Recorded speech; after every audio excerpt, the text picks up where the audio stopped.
Hello, everybody. I'm Jeremy, owner-operator of Green 13 for 15 years. Third generation auctioneer and dealer of antiques and collectibles for over 30 years.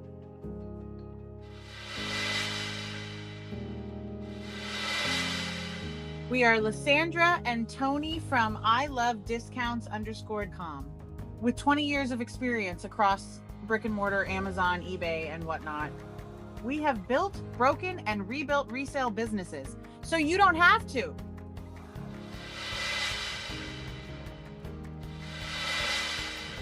Hi, I'm Tracy, a CPA with over 30 years of audit and tax experience and have worked with businesses in various industries. I am also a seller on Whatnot, eBay, and Etsy.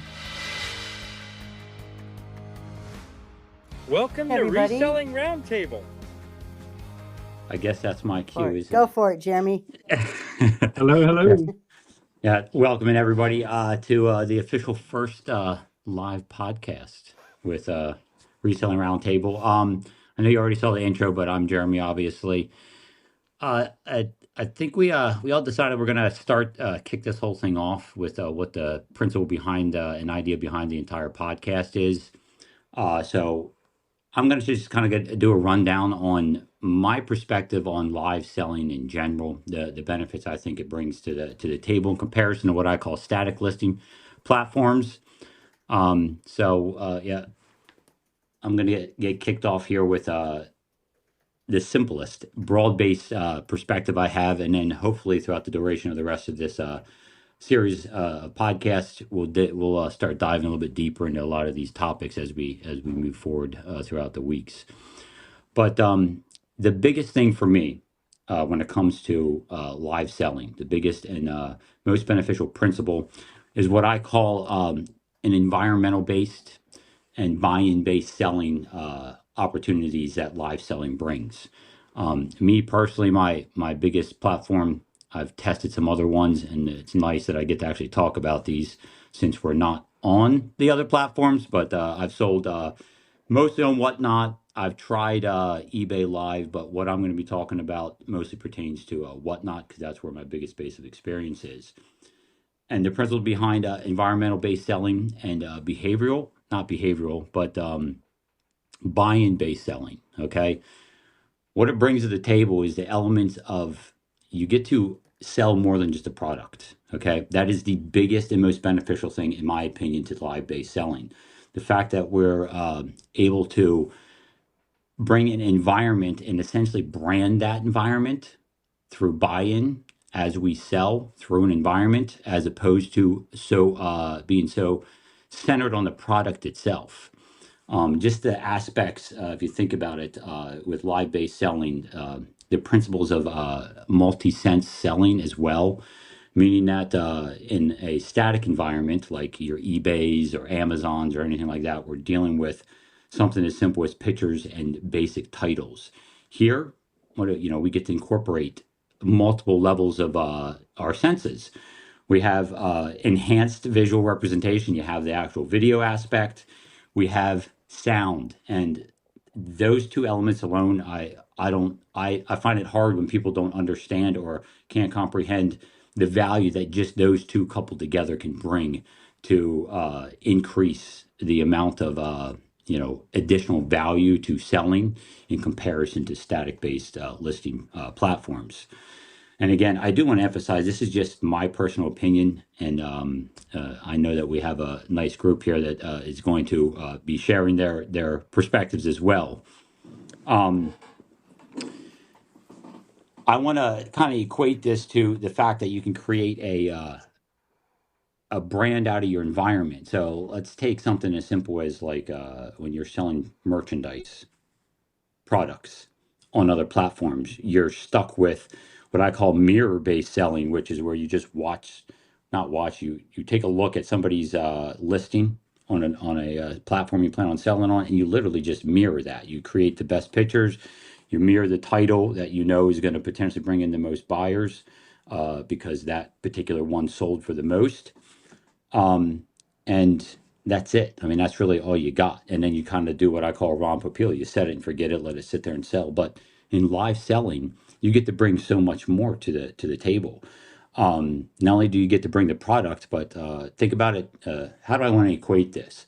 I kind of equate it to like Nike. You know, you buy something, it's a simple shoe, but you're paying for the brand that is associated with it. Like to me, I can go buy better quality shoes for way less money, but there's not a Nike brand on there. So to me, it's more of a functionality aspect. But to a lot of people, do you have you got a rebuttal? Is that what the No, you need the swoosh, the Nike you swoosh. you need the swoosh? Yes, you need the swoosh. I thought you're trying to you wanted to make a comment there, but um, to get back to it, yeah, you're after the swoosh. In this, you actually get to create a brand for you, and that being your environment that you create throughout the process of live selling.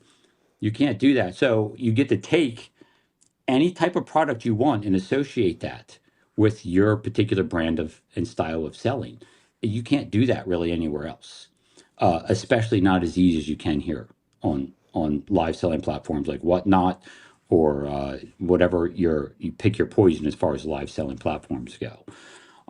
That right there, those simple aspects are the broadest and most valuable principles for me in live-based selling, and why I think it is going to continue to outstrip and out monetize and create additional value far and beyond any other environment is going to be able to bring, especially for us smaller sellers, us smaller businesses. You don't have the ability to go spend thousands or millions of dollars on trying to create a brand. You literally can come on here and utilize all the environments that are provided to you. Like I said, just the simple fact of video and sound put together just provides an enormous leverageable value for you and your sales. So I got a million other notes, but I think that's enough to get things rolling here to start. So I'm going to stop there because I have a tendency to just keep keep on rolling with talking and talking and talking. So I don't know who wants to pick up from here. If you want to give your own perspective, or if you feel like we're talking about anything I did, but I'm going to turn it over to who's up next. Go for it, Lysandra. I know you have some thoughts you can add. That's a hard act to follow. Honestly, I don't think I've ever put that much thought into it. That's awesome. Welcome to my world. I have. That's actually like you just saying that, I'm just like, damn, okay. But for Tony and me, we just learned of Whatnot a little over a year ago, and for us it was volume. It allowed us to move volume much faster than the eBay did. I hate Amazon with a passion and selling on there. So it was volume for us, and then we got on and kind of rode that roller coaster, or it rode us a bit. One thing I would say, not just tailoring your products to your brand, but with Whatnot in the live selling, the community aspect of it was unexpected for us. Really unexpected. When we first started, it was just, I told Lysandra, we're just gonna blow through products. I'm not gonna talk, I'm not gonna chat, I'm not gonna make friends. I'm literally just gonna run 200 items an hour and just go to town. That didn't happen. That didn't happen, obviously. And day to day and show to show, I get told to shut the hell up. I get it, but it has become a whole different beast than what I thought it was going to be. Not just the volume aspect of it, but the friends that we've made and the community of it, as well as blowing through 50,000 items in 1 year, which is insane. Yeah.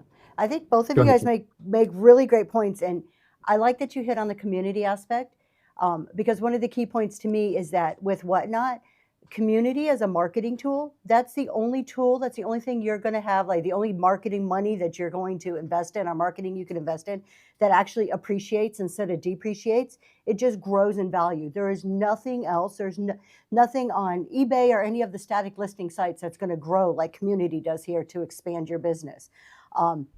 So that, to me, that's key. The other thing with live selling is that it removes the doubt, and that's where, for me, is kind of what is the whole, like, I don't know, point of the live selling. It removes the doubt.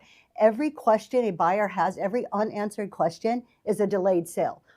Live selling removes that. You're answering questions in real time. There's chat. You're talking to people. You're showing it. You're answering their questions in the way that you show an item and describe it before they even ask it, thus creating a faster sale, removing the doubt in their mind. So I just don't think anything is going to compare to live selling. I think, Lysandra, you and I were talking before, but I had mentioned, I was reading some articles. Live selling right now makes up only 5% of e-commerce, and that's expected to grow tremendously in the next few years. I mean, we are just at the tip of the iceberg right now.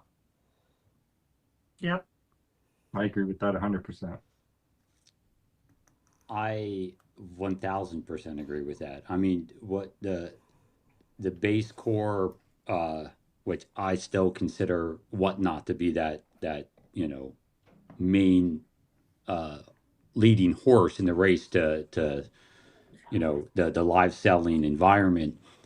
And they've been what, 6-7 years, and like probably the first 3 years was slow growth, but it's the potential for everything on here, everything we're all talking about is amazing. If you can get in, get your foot, get a nice foothold into live selling, the potential is just exponential. And I think that's what happens with a lot of us sellers. I already know, based on what Tony, you were talking about earlier, about how you thought, I'll just come on and do this, and then you realize the community. But anybody that has like has a business mindset, or observes business, realizes the potential in what we all kind of talk about, or what I talk about a lot, and you were talking about earlier, was the volume principle, coupled with everything you guys are talking about.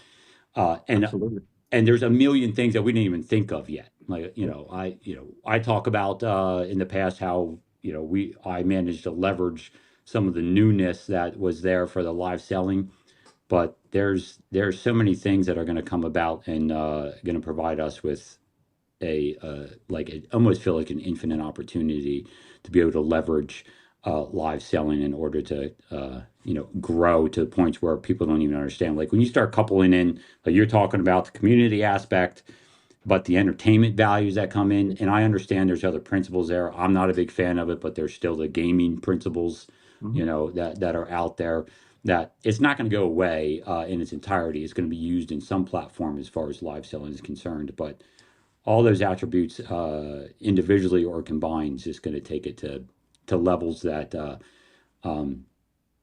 hasn't been seen before in any online selling thing. My hope is, my personal hope is, that it's really going to help people like us, the small business model, and it doesn't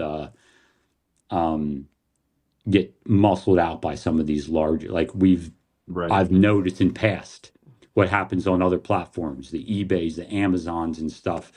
The little guy gets kind of, eventually pushed out. You guys were, I was an Amazon seller, just like, I don't know, Tracy, if you ever did any I do not. Amazon stuff, but the other volume players in the world, as for online sales, has kind of crushed the capabilities of the small sellers.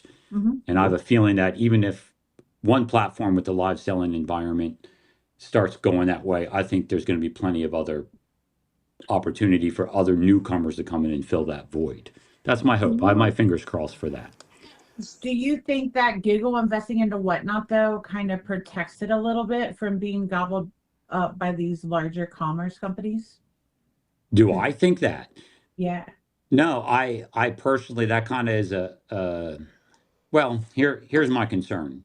Big business always tends to go the same route. And I know that places like Facebook, Google, and these other places have been looking for a platform that kind of ties in with some of their other already existing products, which is like YouTube, live video.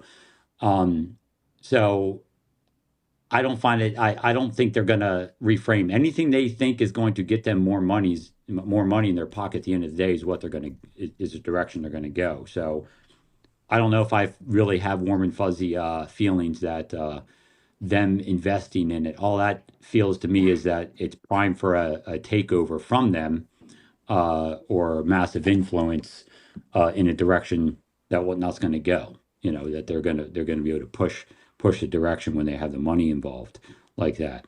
But I would like to think that that was the case, but I don't know. Big corporations like that, they, like I said, they don't really throw out the, small business favoritism principle, in my opinion. But I guess, the more I think about it, YouTube itself, I guess a lot of people still make plenty of money just Yeah. doing their own small thing. So from that perspective, maybe so.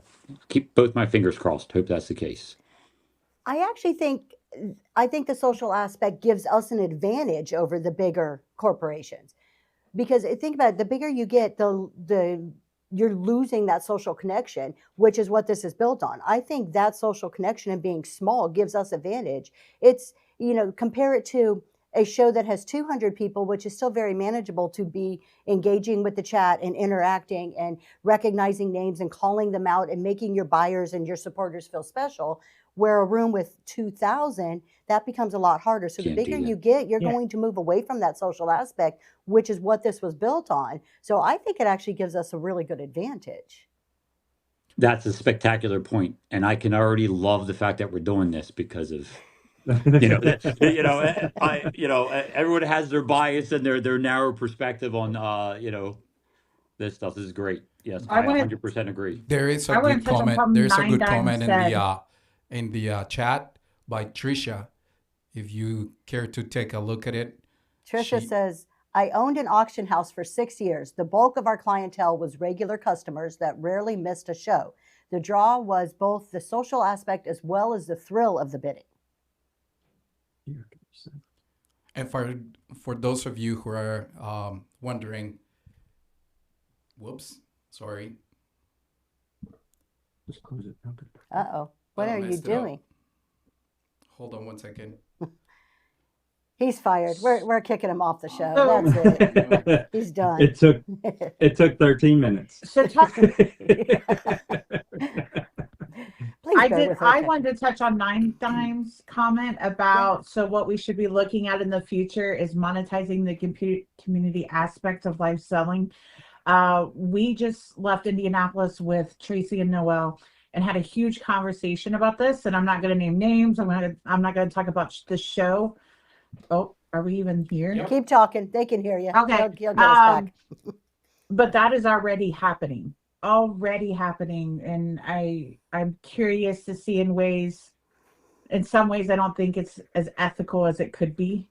And again, Tracy and I talked a lot about that. Mhm. But The one thing, and I'm just going to throw in real quick since we're talking about this, what I find interesting outside of my hawking goods every 10 seconds for 5 hours in a show is the creativity of all of the individual sellers on Whatnot specifically.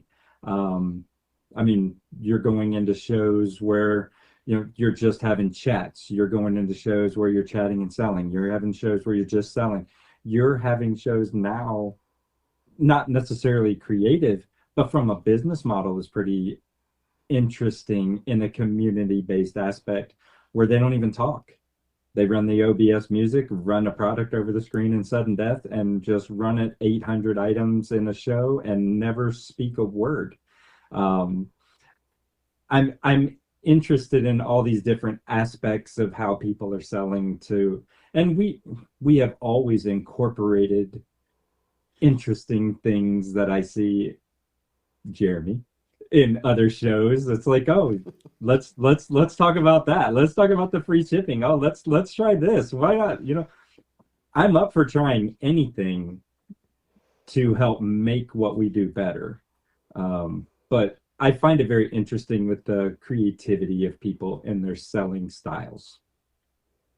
I agree.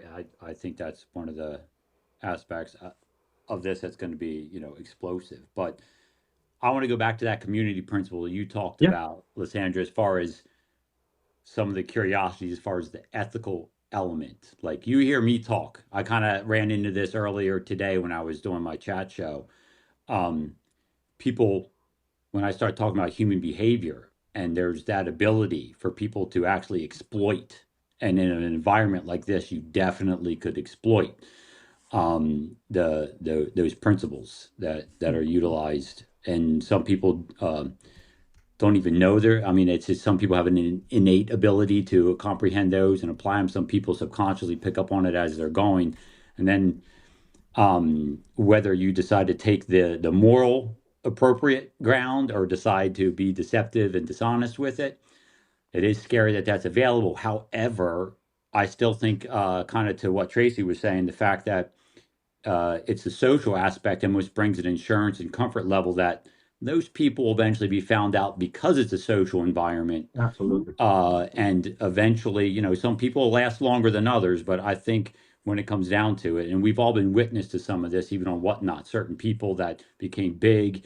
and started exploiting certain elements of their social leverage that they had on Whatnot, and then eventually was abusing and doing things that they shouldn't be doing, and since have gone because of the social element. If the social element wasn't there, these people that do this kind of stuff probably get away for you know, years, you know, even longer on other static selling platforms. So I just, you know, the more we sit here and talk about it and we all discuss it, you know, you start seeing you know, layers and layers of value that is added to this style of selling. So It's really interesting where if you really start kind of wandering around, you'll start to see there are examples or the beginnings of what I would call pyramid schemes starting to appear within Whatnot. And it's very concerning when you start thinking about it from an ethical perspective. There are sellers who they may sell some stuff, but a lot of what they sell are some form of a sponsorship or gift or something where it's not really a product that they're selling. And then it kind of moves down into they're so big that other people are copying them and doing the same thing. So it's not like your old days pyramid schemes of actual physical products where you have people going door to door, but there is kind of that model starting to appear within certain circles on Whatnot. I agree. Dude. I do. my interest is going to be, you know, is the social element going to, you know, backstop that eventually? Like, is, you know, are people going to pick up on what's going on and, you know, put an end to some of the abusive practices? I mean, we all know that you're not going to wash that out of the system. I'm just wondering if it's actually going to just be a system that is going to help keep it a little bit cleaner over the long time as people try to leverage those things that they shouldn't, or we hope that they wouldn't be doing. So I'm going to point back to something you said back in Indianapolis when we were having the same conversation. Okay. Was that the problem is that there's always, especially right now where Whatnot is growing so much, there's always a new stream of new buyers or sellers, buyers too, but sellers coming into the app to feed off of. And so while some people will figure out, as Tracy calls it, a pyramid scheme, and they're going to go away. They're going to go away and start doing their own thing and actually running as a business instead of trying to get inside the inner circle. There's always going to be new ones that are just kind of, you know, little like fish at the bottom trying to pick up whatever scraps are left out and thrown out for them. So far, too many people are drinking the Kool-Aid. Well, and this is, again, too, I think this is one of the things we're seeing on Whatnot, and I think we're kind of going down a rabbit trail, which I'm totally okay with that. But you get this you get this influx of new sellers coming in, and it's so easy to sell on Whatnot. It's, I've got a phone and I got something I bought at Goodwill, let's sell it. I mean, it's so easy. There's no vetting. There's no, like there used to be the classes and proving you have inventory. There's none of this anymore. So they come on here and they want this get rich quick. They want to buy a lottery ticket and win. That's the mentality that you see so many people coming on with, and not a business focus, not a, this is hard work. It's, I'm going to put in the hours, I'm going to learn, I'm going to grow, and not building a foundation to springboard off of. It is, I want to get rich quick type mentality. So they're going to gravitate towards those type of sellers who are promising them to get rich quick. And, I mean, they're going to, I'm sure most of them are going to fail anyways. It doesn't work that way. Can't have a good business without a foundation.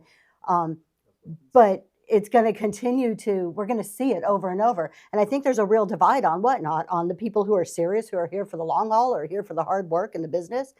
And then you're going to have that group that are just going to constantly turn over when they realize that lottery ticket they bought into isn't paying. Yeah. Yeah, Tracy, I agree with you 100%. I mean, me, I come on, I'm always about foundational principle building of business on here. And I'll always tell everybody, getting on here and doing things fast and being successful right out of the gate is not going to happen. It's one of the platforms where you have to be prepared to sink a lot of resources in, time and money, in order to, be structurally successful. And what I mean by structurally successful is building that foundation that you can continue to build on. And it takes time, lots of effort, and it does take a decent amount of money. You got to be willing to deal with losses. You got to be willing to deal with a lot of problems. We talk about what I said earlier, that I like what live selling brings, but it also brings a lot of things people aren't familiar with, and a lot of problems and issues that you would never imagine would be anything you'd ever have to deal with. So yeah, I agree with you. I think there's, and as long as Whatnot's getting, especially while they're in the growth phase, and there was a day when nobody knew who Whatnot was or what it was, hardly anybody. You wouldn't, but now it's getting to the point where everyone does. But there's still plenty of people that will, to your point, keep cycling through thinking that there's an opportunity to get rich, especially Absolutely. if you have larger sellers, or perceived larger sellers, and what people perceive them as being successful, coming on here and telling them, what to do in order to accomplish that, not realizing that most of those larger sellers, like me, have been on for many years, and you don't have the opportunities now that you did back then. And Correct. they neglect to fill people in on that point. Like, they Yeah. started 4 years ago, and the opportunities and availability to grow back then is nothing like it is now. It is 10 times, if not more, harder to get rolling on in live selling than it was just a few years ago. Yeah. So, It's gotten to the point where I feel that just recently on my chat show that I do, I have a disclaimer at the beginning. This isn't a get rich quick. I'm not selling secrets. This is, I'm talking about business principles and strategies. Almost because I just feel that there's so much prevalence of that I don't know. Just recently, I've put in a disclaimer. It's something that Tony and Lysandra and I have talked about quite a bit. But For the record, you don't need a disclaimer. I still feel like I do. She brings me up every time she says her disclaimer. No, I never said you needed a disclaimer at all. God. I just wanted to throw a comment out here back to what we were talking about. Bill put a comment in the chat there. He says the sad thing is the schemers could find more success if they focus their efforts on plain old selling. Oh, Yeah. Not just, and this is across the board, right? We understand this for many, many years, right? But not just success, but long term, right? Because those scheming things are always going to be short lived, and then they're going to get kicked off or whatever the case may be. The problem with Whatnot is how easy it is to get back on. yeah, The dead. true. I want to point out something.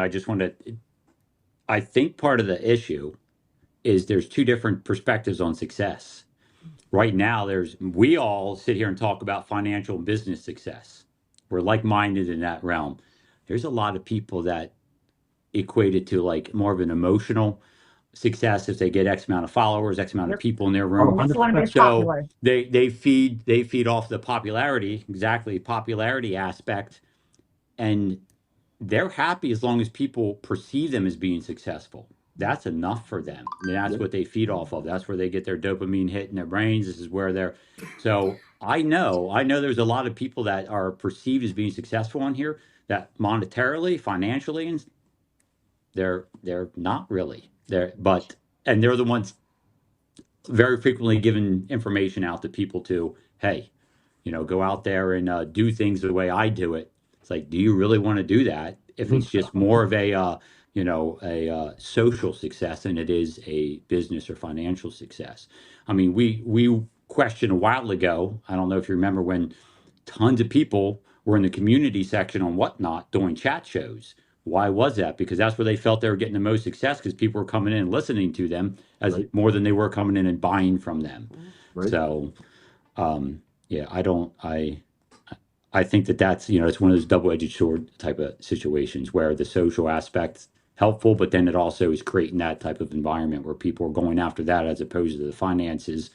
And then other people that are new are perceiving that as potential financial success.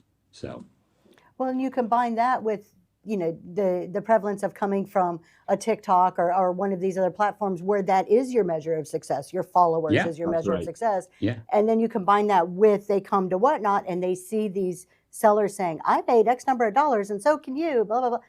And all of a sudden, I mean, boom, there's the perfect formula to create the environment we're talking about. That's exactly what Yeah. 9 Dimes just said. Oh, is it? Okay. Yep. I was just copying 9 Dimes. Following, yeah. And let's And see if this, we all know, all of us here know, I think we're all on the same page, that we all understand that followers have very little metric, comparative metric of success for sales here, for financial success here on, well, I keep saying here, but for live selling. Yes. Again, talking about Whatnot, because that's the biggest experience I have right now. Very little correlation between followers and how much money you make at the end, in the end of the day. And I understand that, like you were saying, it's because of preconceived ideas of, you go on other platforms like YouTube, their metrics are all about how many followers you have, how many times people view something or watch something, and then people bring that onto this platform, and it's not the same at all. let's see if I don't mess this up again. So for those of you who don't know, I'm the wizard behind the curtain. See, Where's the coming up. bubble? Nope. No bubble. Where's the We bubble? don't. Oh, there he it's so is. tiny. Yeah, right there. You gotta find me. Where is it? It's so tiny. I don't even see. Oh, It's there. I'm There the he wizard is. behind the. See. let me close this chat so I can see for that those happen. of you new to us, Noel right there, that was just in the bubble. He is truly the backbone behind this whole setup. He's done all the videos, he's done all the tech work, and and he's been included on every conversation and little dry runs we've done. So kudos to Noel. Right. Mhm.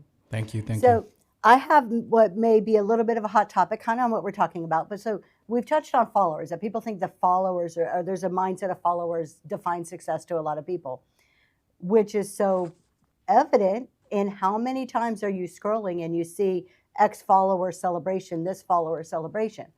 And Tony and Lysandra, I'm not getting on you. I know you guys have had yours, and your most recent Absolutely. one I really liked because it was more of a focus of donating to the homeless, and so you did yours Yep. as a fundraiser. There was a cause behind it, which I think is great. But I often ask myself when I see these shows, how many of those 10,000 followers are actually showing up at your show? Like, why are you celebrating? You're having a whole show of 10,000. You've reached a milestone. How many of them actually even showed up at that show? So that's kind of what goes through my mind, and maybe I may be way over here on the side with a very different opinion, but I'd love to hear your guys' perspective on that. So for Okay. us, historically speaking, our follower shows, because we have done them 5,000, 10,000, 15, 20, all the way up to 40,000. Historically, they are our least profitable shows because we put so much into them. They are often higher sales. I think for a 30,000 follower show, we did 1,200 Mhm. sold in that one show. Yep. I don't ever want to do that again. Don't do that. People. That's lots of shit. 1,200 in one show.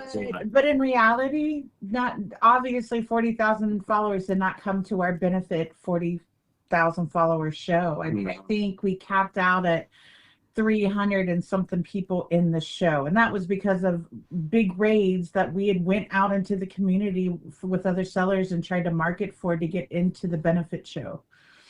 No, they don't. And with our change in category recently, it's even more evident that sometimes followers don't mean anything. Correct. You know, we're running at 40,000 followers, and while we could hold 100+ person rooms in health and beauty or food, what do you think our best jewelry show's been? 40 people, 50 people? Right there. Yeah. And honestly, we're kind of almost doing just as good. Anything where we're lagging in that is our own accord and building into it. Yeah. Although let me just backstep to those milestone shows. I think it's important for a seller to celebrate those things. If not just for your own well-being, It's symbolic of hard work. Symbolic of hard work. Thank you. Thriftworks. That's Thriftworks. Darren, thank you. That's actually right where I wanted to go. The work that we as a seller put in to, for the most part, right? You're not always just buying followers with those sponsorship giveaways and stuff like that, but you go out and get them, right? You're running your shows, your people are coming through, whether it's through giveaways or not through giveaways. They've taken the time to stop in your show, give you a follow. Do they come back? Maybe, maybe not. But you've put a lot of time and hours into live to bring that many people into your show. I don't know. It's hard to put into words. Go ahead, Jeremy. I see him. I'll give you my perspective. Okay. I think it depends on the motivation behind the reason you put it together. I suggest to people to do these based. I call them event-based sales, Absolutely. almost as an opportunity to experiment with different things. So people understand the principle behind it. So it's an acknowledgement that people come in and say, "Oh, you're doing a special show." So I think it's going to create an additional draw. It does. The point of did all those people who've come in, I think it's just more of now we have a reason to have an event and we're going to do something special. And if a lot of times Scuba, Stevie, the person that took over the clothing element of what we did, I'm not going to go into the background of that, but that's kind of what, it's like, hey, you hit a certain milestone, whatever that is. I don't care if it's followers. I don't care if whatever you decide to have that milestone be. Utilize that to have a special event and do something you didn't do before. Free shipping. Like you want to try experimenting with free shipping. That way your buyer base doesn't get into the point where they believe that this is going to be the norm. They understand now, okay, you're doing this as a special. It sets the appropriate expectations. It gives you an opportunity to test it and back out of it if it didn't work for you. Yep. Those type of things. I think if you utilize those things strategically like that, they could be very beneficial for you in that type of environment. But if you're doing it for what I believe most people do it, because they think, hey, I'm going to have this huge, celebratory sale because I hit so many people, I think that's when they get let down. Like what happened to you guys, Lysandra, you said that they're historically some of your least profitable shows is when you had them. Did I hear you correct? Yeah, because of bigger giveaways. We gave away more in those shows. So instead of giving away mighty patches, I think 30,000 followers, we were giving away $30 gift cards every 5 minutes or something like that. Yeah. Right. So $30 gift cards or something. Which we all know that's a topic for another day because you'd hear me talk for a million. But that's a perfect example of what I'm saying. Instead of doing, you're like, I want to test out something else that these other people are talking about, whether that's free shipping or utilizing the bin or whatever you want to do to create a different environment or event that you want to experiment with. by using that as a reason so you can set proper expectations. So Yeah. people don't, Mhm. because any of us, we've all, the one thing we all have in common, and we've all gone through the process of trying and have modified our free shipping stance, right? I went all in on free shipping, realized it needed to be modified. Had I done that more strategically with event-based situations, I wouldn't be having the situation where I started having for a little bit, where people came in on my Friday show and like, what happened to free shipping? Right. If I had stuck to we're going to try it out, like made it more of a, we hit 40,000 followers or 50,000 followers, whatever that may be. So we're going to do a month of free shipping on Fridays. That's what I should have done. I should have, practiced what I preach and did that. And that would have given me the time to experiment and then, gracefully bow out of it if it wasn't working, or if it Right. didn't have the results I was looking for. So, yeah, I think there's a applicable use for those type of milestone shows. And That's what I kind of go coming ahead. back coming back full circle to that. I agree with the milestones, and definitely that we had quite a few comments of we should celebrate our milestones. 100% agree with that. I think the point kind of where I land is, if you're using it in an event-driven basis, like you're saying, Jeremy, it's a strategic business decision. It's part of an overall plan. It's not a measure of success. And I think there's a different viewpoints there. And that's kind of where I was getting with it, as, we see so many people that this is a measure of success. I made it. I'm celebrating Mhm. X number, versus using it as an event, as a strategic part of your business. And that's kind of where I was trying to hint at, and you guys expanded on it very well. Thank you. Yeah. So you're talking more about what we were talking earlier about the social value as opposed to the business value, that people are misappropriating or misutilizing the opportunities. I mean, that's what Absolutely. I look at it as. They're missing an opportunity if it was leveraged appropriately, because they're looking at it as more of a, ego puffing as opposed to bank balance puffing. I'd rather my Right. bank balance go up than my Yes. ego. Even though everyone likes to have their we all succumb to our egos from time to time. But yeah, ultimately, I would like to see my bank account go up, and I think way too many people. You are correct. Utilize these more as a personal way of puffing the egos, for lack of a better term. So. I mean, you had a Absolutely. meat stick microphone. I did. Wait, what? I didn't hear that. What? All I heard was meat stick. Where are we headed here? Yeah, I don't know where I'm being too. That's what I thought I heard. Lysandra, I think her head went to the ego thing, and our 40,000 followers, or whatever it was, 50,000 or whatever. 40,000 followers. Yeah. It was 50,000 sales. We were 50,000. celebrating multiple things. But We did it as like a little game show format kind of thing, and she was making fun of me that I used meat sticks for a microphone. we made a microphone out of meat sticks, and that's what he held during the show. It was Bob Barker-esque, which was funny. So anyway. I think we owe. I didn't say anything earlier as far as the format of the show. I hope everyone that's chatting understands that we're not ignoring you. I don't know if we kind of didn't touch base on that. We have someone that's going to be taking questions, and we'll eventually be getting to some of those. And we're not.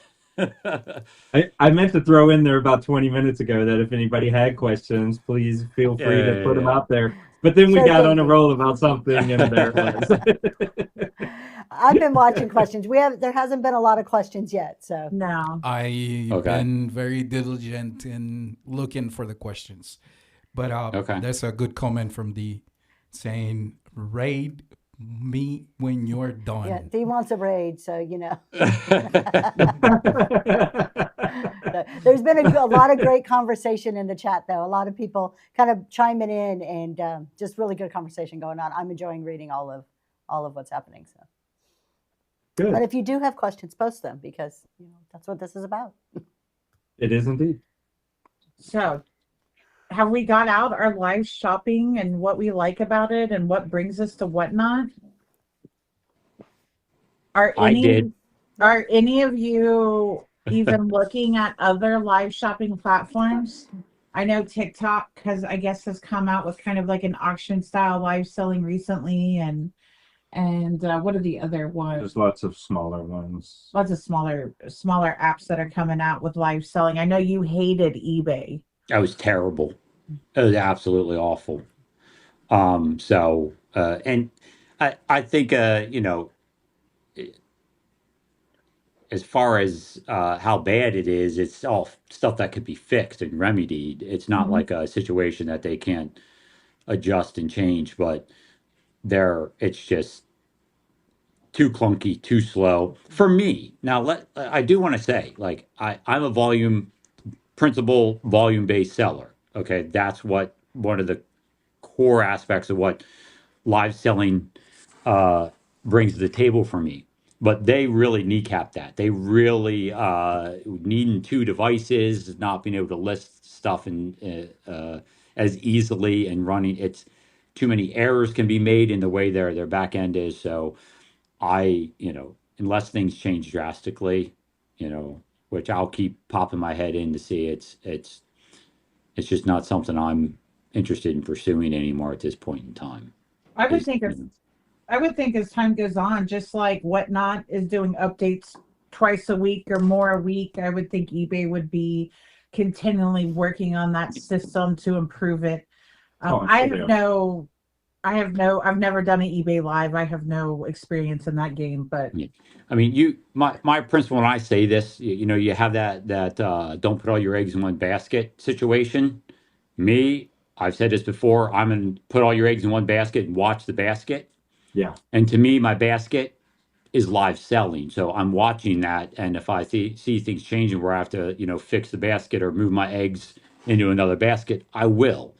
But right now, I've tried other ones and it just becomes more of a distraction than me being able to just stay laser focused on what I'm doing on the platform I'm on right now. And until I need to change it, which I've done, and I think all of us have done that, pivoted from one platform to another.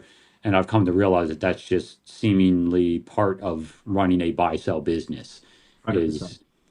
There's going to be other opportunities, different selling styles. For me, it was, eBay, and then the volume aspect of Amazon came along. And then that went away when they started changing drastically the way, like I talked about earlier, how they crushed the small, mid and small size business opportunities on there because you couldn't really run your business the way you wanted. You had to do it the way Amazon wanted it to be run. And then we, have pivoted heavily. We floated around there in the murkiness of who knows what until we found Whatnot. And then, whenever we go into something, it's that exact principle. Eggs in one basket, watch the basket, and change as needed. Absolutely. Talking about eggs in baskets. You guys have a question pinned. Yep. If you click on the questions. We're going to get right to that question because I think what Tony or Lysandra is about to say is going to lead into this question. So I know, Tracy, you are currently on multiple platforms and selling on multiple platforms, although Whatnot's the bigger one. And Tony and I are looking at putting eggs in multiple baskets this year, not being on Whatnot 100%. 97%. Yeah, but and part of our strategy going into 2026 is marketing and advertising our accounts off of Whatnot and building our brand across all platforms: YouTube, Facebook, TikTok, and possibly even generating some additional income. I don't know how well that brand can translate to eBay or in those static listing platforms, I think so. But I thought it was a good branch, and we can tie the marketing and advertising into that as well. And then we'll open it up. So the question, Jeremy, I'm not sure if you're saying it. The question is for question number 3, tactics for marketing and advertising our accounts and individual shows off of Whatnot, i.e. brand building. So I was gonna say I'll take a stab at it. I don't do much off of Whatnot. I mean, I disagree with all the eggs in one basket. I think a majority of your eggs should be in one basket, but you should have multiple revenue streams. I'm a firm believer in multiple revenue streams. I think you have a main stream, you have your main basket, but then you got to have a few other little ones. and that's the way I've structured my business. But as far as marketing and advertising off of Whatnot, I don't do much personally. I do some Instagram. I don't necessarily feel that there's a need for it unless you are trying to build revenue as a content creator. But as far as selling on Whatnot, my personal opinion is you do not need Instagram, TikTok, whatever, to be successful on Whatnot. You don't. You don't need the outside marketing and branding to be successful on Whatnot at all. Although I will say some of my best performing posts on social media sites are ones that were advertising raid trains or whatever we were doing on Whatnot. Especially if I was able to, like Noelle has us collaborate our accounts onto this YouTube. If I was able to collaborate with another Whatnot seller, those tend to be a lot better performing for me. I'm not an expert in it though at all. It's a big goal of ours in 2026. So. Well, I think everyone knows my perspective on on this. It's get on and sell. That's your best billboard for advertising and marketing on Whatnot. Because honestly, like I said at the very beginning, what I believe it brings is the environment you're building. Your brand is your environment that you're creating, whether that's you or however you sell, and the buy-in that's created. And the only way you get that is by going live and selling. You're not going to be able to show that by throwing things out there in the great big internet, just sending it, trying to get people to come in from all these other locations. I think if you're a person that's already established out there in the social realms of other marketing, like you've already been doing that with other platforms and you have follower bases, and then bringing that into Whatnot, maybe I wouldn't know because I don't do it. I could see that there's an option there for that, but ultimately, I feel that it's the selling platform's responsibility to make sure that they bring the buyer seller, environment to the table. And my job is to use that platform to bring what they want out of it. And that's stuff for them to buy. So coming on and selling and providing what I have the offer is on this exact platform I plan on growing is, in my opinion, your best marketing and advertising you're gonna be able to get. Not only are you making money doing it, it's not even money. You don't even have to spend anything. You're doing it to make money at the same time. Another point that I even think about, which is beautiful about live selling, you're essentially getting paid to market yourself to continue growing if you do it appropriately. Right. There's a question our from goal Kate. is more revenue. Sorry. There's a question from Kate. She says, I've been seeing several Wish platforms that offer no fees for selling. Any info on that? What's a Wish platform? I think that answers Kate's question in a nutshell right there. Is that like a smaller platform trying to get like sellers? Kind of thing, like a debit trying to get. I mean, we have gotten contract offers from other smaller live selling platforms, but for the most part, when I've looked into them, they're not there. Now, I will say if they do have the potential to grow bigger and bigger, kind of like Whatnot has, and you get in early, like Jeremy got on early with Whatnot, then you can be one of the bigger sellers, right out off the gate because you give a shot at negotiating the contract too. Yeah. And I would also say I guarantee that those no fees or reduced fees will go away. They're just intros, right? Yeah, Whatnot had those for a while. Yeah. I have a thought. It just kind of dawned on me as I'm sitting here listening to you guys discuss this. We talked about the prevalence of, the TikTok mindset of creating followers, and then we go into live selling. And we start with the static listings and then we move to live selling. Did you ever, when you're selling on eBay, when you guys were solely doing static listings, was the thought ever in your mind of marketing elsewhere to drive business to eBay? Was that a thing that you did? I've never done that. So no. So we come to Whatnot. Not necessarily. No. My whole social media thing and that being a goal of 2026 for us is not necessarily just to Driving. drive traffic to Whatnot, but it's more about Revenue streams from other. creating revenue platforms. streams. We're already monetized on Facebook, and our next goal is to get monetized on TikTok and just more baskets. More baskets. But going back to what you asked specifically, Tracy, is I didn't spend the time to bring customers into an eBay listing. That's what you pay them to promote it to do. And They is already that- had the they already had the whole platform set up. You just have to pay the money to let them utilize their marketing. And that's what And is- SEO is about too. That not what our 8% goes to Whatnot for, or 2.9, whatever. As a whole, It's though, but that's a separate fee. On eBay, you pay the 12% or 15%, but you pay an additional percentage specifically for the promotion aspect So the of it. fee structure is different, but the concept is the same. I think the mindset of live selling and you have to market elsewhere is it's a brick and mortar and a TikTok view coming into live selling that doesn't apply. That's my mindset. Yeah, I agree with you, Martha or Tracy. Like, I think that the breakdown in fees is a psychological play on eBay's part by just saying, oh, because it makes it fractionalized. yeah. And in reality, Whatnot could do the exact same thing. 100%. They could break it down and spell it out to us that way if they wanted to. That's just mind games, in my opinion. But ultimately, it's the platform's responsibility to get the buyers onto it. Yes. And it's So- and it's my response. And the goal is that they get the buyers there. And that's why when people would ask me, why don't you have like a website or anything like that to sell? It's because I don't need to compete with the billions of dollars that these companies have in order to drive traffic. My job is to go on there and provide the merchandise for them to buy. So I had the exact same mindset with Amazon, eBay, and all that, is that I come on here and I focus on doing that job.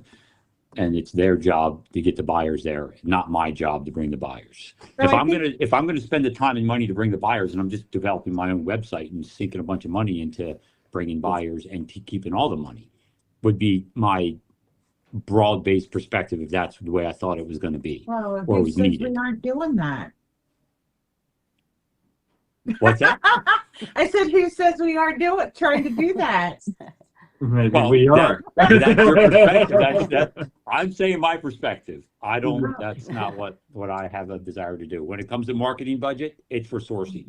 Yes. Like my money, if I'm spending money on marketing and advertising, it's for that aspect of bringing products And to the platform. And we moved in that direction also. We came on Whatnot with that marketing budget to grow the business, but we don't spend that much in marketing today. It's more about product. And I guess I would say the one big difference is if you were spending that extra money on promotion on eBay, right? It's based on one static listing, and they're pushing that listing of yours out into the big world web, right? Versus Whatnot right now, they're bringing in buyers, but they're not necessarily bringing in buyers to your show, specifically to you. You still have to go out and they still have to find you within the Whatnot world. Unless you're paying for that promotion on Whatnot as well. Now they're bringing them to your show. Which brings up a whole nother controversial topic that maybe we'll save for another show. You're welcome.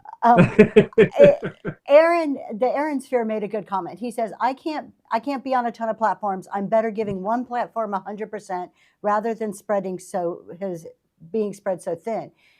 To some extent, I can see that. I think my rebuttal to that, or kind of my answer to that, it depends on the strategy of your business.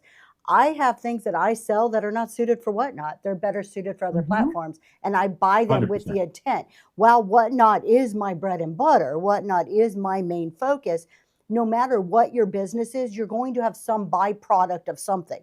If you clean out storage units, not everything you clean out sells on Whatnot. You're going to have you need a way to get rid of the other items that don't fit on that platform. So I think having a main focus, when I say not putting all your eggs in one basket, having your main focus, but you're always going to have some ancillary stuff happening in your business that could be monetized. And why would you not monetize if there is a return on it? I'm actually kind of in this, we're not in the same boat as Tracy, but we have a lot of leftover, we have an eBay death pile from when we bought the brick and mortar store and then didn't have time to do the store and eBay. And none of it was bought for Whatnot. None of it is good to put on Whatnot. We're talking like this stuff, but bigger. Right, all this glass stuff and big heavy stuff and sets of things and stuff like that. That's one of our big pushes for going on back onto eBay. There is a good point. How much effort is Whatnot really putting into marketing though? If it isn't Funko Pop or sports cards, I'm going to answer that just based off of the growth of the beauty community over the last year, because Tony and I we joined in Whatnot right at the beginning of that big wave that they pushed. And it was one of the first categories I saw where they did a fee reduction in conjunction when they started pushing static listings out onto Google and paying for sponsorship out there. And so if you did a bin listing in the beauty category it was like 2 months, wasn't it? They reduced your fees in half or down to 2%. So you say 2% commission fees to get beauty sellers, because it's a highly searchable thing. And to get beauty sellers to start doing bin listings so they then could promote off of the platform to bring people on. So they do advertisement, not just for Funko Pop or sports cards. They did the same thing for snacks. See, yes. I didn't know that. Yes, they did the same with snacks. Yeah. I want to go back to what we were talking about just a minute ago, as far as like the not worthy items. My business model is, if I end up with them, it's like you said, Tracy, it's as a result of other things that I bought for Whatnot. So do we have stuff on eBay and other places? We do, but it's a byproduct. I don't source for it. That's my perspective. It's different. It is just sheerly, at this point, it's either like what you guys have. We still have Amazon overflow inventory that we bought back in our Amazon days that I can't sell them on Whatnot shipping costs and all that stuff are prohibitive to making any value on it. So once that stuff's weeded out, there's always going to be some of those pieces, but I don't source for it anymore. There's no actual active sourcing mechanisms in our business that go out and try to find these things that are going to be put on eBay or intentionally sent to auction. But I mean, that's pretty much what we do at this point. I buy a big pile of stuff. If it's not, I can't sell it on Whatnot because it violates, some category terms of service, or it's just prohibitive as far as the value in comparison to the cost of shipping, blah, blah, blah. We send it to auction, or if it seems like it's going to be able to go in one of those. That's the difference for me, is we don't strategically search out. That's why I still say all of my eggs are still in one basket. The other stuff's just like stuff that fell out of the basket that I have to, clean up and get rid of. So. I just want to answer multi-stream mastery really quick. So I think they were just coming back to kind of summarize our prior discussion. So what I hear you're saying is marketing off Whatnot is not necessary or effective. And I think between the three of us, two of us are for sure saying pretty much no. Yeah, I'm saying no. Our goals of being growing social media are not necessarily Whatnot related. Awesome. I'm going to say, as far as needed, absolutely not. No, as far as whether it's not effective, I don't know, because I haven't done it. I didn't find a need. So I don't have the knowledge. Some people would probably tell you different, but you still have to dig down into any biases or beliefs, because people all the time on here, very, very frequently. I mean, we all do it.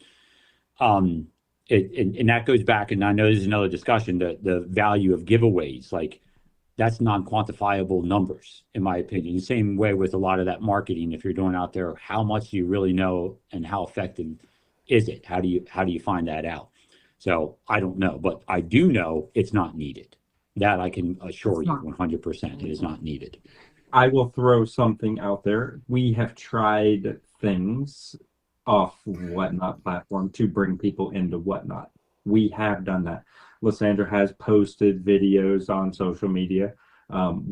Whether it has actually worked to bring people in, I don't know. And how can you quantify that? Yeah, I don't know. We also did what the Rabbit Convention up in Indianapolis several months back, where we made this big push about signing people up on Whatnot there. And what did we sign up? Like Over 100, 100 people. 120 people. We signed About up on 4 Whatnot days. over the 4 days that we were there. But we were selling snacks, and Whatnot gave them a referral money for signing up, and then we used that to purchase the snacks. I went in and I created a listing in a show, and they got their $15 of snacks for free. I've seen some of those people come back into our shows Some of afterwards. those have come back in, but out of 120, we might have gotten 5 regular, semi-regular people coming back into shows here and there, which I thought was interesting. Which is what Vanilla and Zilla it's saying. There's a comment saying, I think it's important to note that what works for one person may not work for another. There is no one size fits all solution, which leads into what ThriftWorks is also saying, that no denying that a vibrant media presence can benefit your energy career. Just check out the YouTube people that come in. Absolutely. And they have a success that is very rapidly increasing. Yes. Absolutely. All I was saying is that, do you have to have that thriving social media to draw people to your show and whatnot? No, No. not at all. Is it a nice? Sure. Yeah. It is nice. Yeah, and we talked about that earlier, about that exact principle. Like people that are already established on other platforms could very easily bring that with them here. But if you're on here, do you need to go out to those platforms? And I don't think that's the case at all. And Like, we've I seen think several it's sellers, more beneficial the other direction. and we've seen several sellers bring a larger social media presence to Whatnot and did not survive it. So we've seen that happen. And Leslie makes a good point. I actually wanted to bring up a Reworker's Passion earlier. She has a fairly large Instagram following, and she utilizes platforms for different audiences. Off of Whatnot, I know she does some more higher priced items, whereas, and I'm not saying the things she brings to Whatnot are cheap, but she's not bringing her $500 crocheted sweaters onto Whatnot. So And starting at $1 for 5 seconds. correct. And she's got this crochet following outside of Whatnot, and they're just different avenues of her business and revenue streams. So I think I just kind of want to chime in here and say, all of this, every social media platform, every tool Whatnot offers, any tool, any of the other platforms offer, they're tools. Us as business owners, it's our job and our responsibility to look at this wide, vast variety of tools we have and design a strategy that fits in with the goals that we have for our business. So while being on TikTok may explode and work for one Whatnot seller, doesn't necessarily mean it's going to, benefit another one at all. And Leslie's point, of Reworker's Passion point of she uses it for brand recognition, not necessarily to drive sales on Whatnot, is a great point. So they're all tools, and we all need to use them in the most strategic way possible for our unique business models. And if you're new to any of the three of us and you don't necessarily come from Whatnot, subscribe, because the three of us don't agree on tons of stuff. Yeah. And I'm actually... That's the bottom line point of doing this, because, this kind of started because we all have chat shows on Whatnot talking about our own personal experiences and strategies and, things that worked and don't. And this, like I said, I'm really, really enjoying this, especially for our first show, because it's proven the point that this is probably something that's really needed, having 3 different people, 3 different business styles at 3 different stages, in their growth in live selling. So, I gotta say, I'm really I'm enjoying this and really looking forward to doing this on a weekly basis. I am too, actually. 9 Dimes make a good point, a great point. It says, my business card with a QR code link to my Whatnot page has been my most effective off-platform marketing tool. And that's so old school, and I love it. I love the simplicity And that the KISS method there of a business card with a QR code. And that's what we were doing at the Rabbit convention. I made up flyers with our QR code, and our business cards have our QR code. My brick and mortar store has our Whatnot QR code, as well as those flyers inside of it to sign up people. Yeah. Which I don't know why it took us almost a year in the Rabbit convention to come up with the QR code flyer and incentivizing people to buy with us personally in store with those Whatnot credits. But shame on me for not thinking of that earlier, because since we've implemented that in our brick and mortar store, we've signed up a lot more people than we did for almost the whole year. Yeah, that was silly. I'm going to say shame on me too for that, for not utilizing that. I mean, that is an actual really good tool that's out there that Whatnot provides. And realize you provide people with free money, whether they spend it, they're not going to forget you. They're going to come to you first. They're probably going to spend the credits that they earn. And that's one of the largest anchor points you're going to want. Their first anchor experience, their first experience and Whatnot to be with you, that's colossal. That is huge. Yes. So, that's a shame on me too for not doing something like that. We have two really good questions I don't want to miss here. The first one is, what are your Whatnot names? So I'll just answer that very quickly so we can get to the next question. We have Jeremy as Green13 and Blue14. So Green13 is the main account. Tony and Lysandra is I Love Discounts _calm on Whatnot. And Zoe's Treasures is mine, all one word. And then the next question, which I think Jeremy and Tony and Lysandra is really more kind of addressed to you guys. Can you address sourcing in the liquidation market at all? Buying pallets and truckloads? Yes. I can. Nope, I can't. I don't buy truckloads and pallets. Sure. We'll take 90 seconds on this because it's going to be quick and easy, okay? You can source pallets and truckloads of product, okay? Am I going to sit here and tell you where to go get them? No, because that hurts my business. If I tell you where I get my truckloads, there's a finite amount of truckloads. And what necessarily makes a good deal for us may not be good for you because of freight costs. Correct. But I will also just caution you, in today's market, primarily I feel based on Whatnot, the cost of goods of those liquidation truckloads has tripled in cost. Well, in health and beauty specifically. I haven't seen it in food yet. We don't mess around a lot with general merchandise pallets, but definitely in the health and beauty, they're almost 3-4 times what they were a year ago, and in some cases I'm now starting to see 5 and 6 times the cost they were a year ago. Absolutely. I think that happens in the storage market as well. Storage. Oh, 100%. Yeah. Buying storage lockers. Yep. I think Whatnot has actually, I talked about that actually years ago. I was like, the day's going to come when Whatnot gets big enough, it's going to influence the value that people are paying for storage units. I think that is happening with pallets. Liquidation centers that we in the past have purchased truckloads off of are now selling on Whatnot piece by piece. Yeah. Or even by pallet, and they're selling the whole pallet 3 times the amount for the pallet on Whatnot as they were getting in their own warehouse. I could 3 months ago, I'd walk into their location, I could purchase a pallet for $1,500. They put that same pallet on Whatnot right now in a show, and it sells for $3,500. So there's kind of I want to interject there a little bit of a word of caution for everybody selling live on here.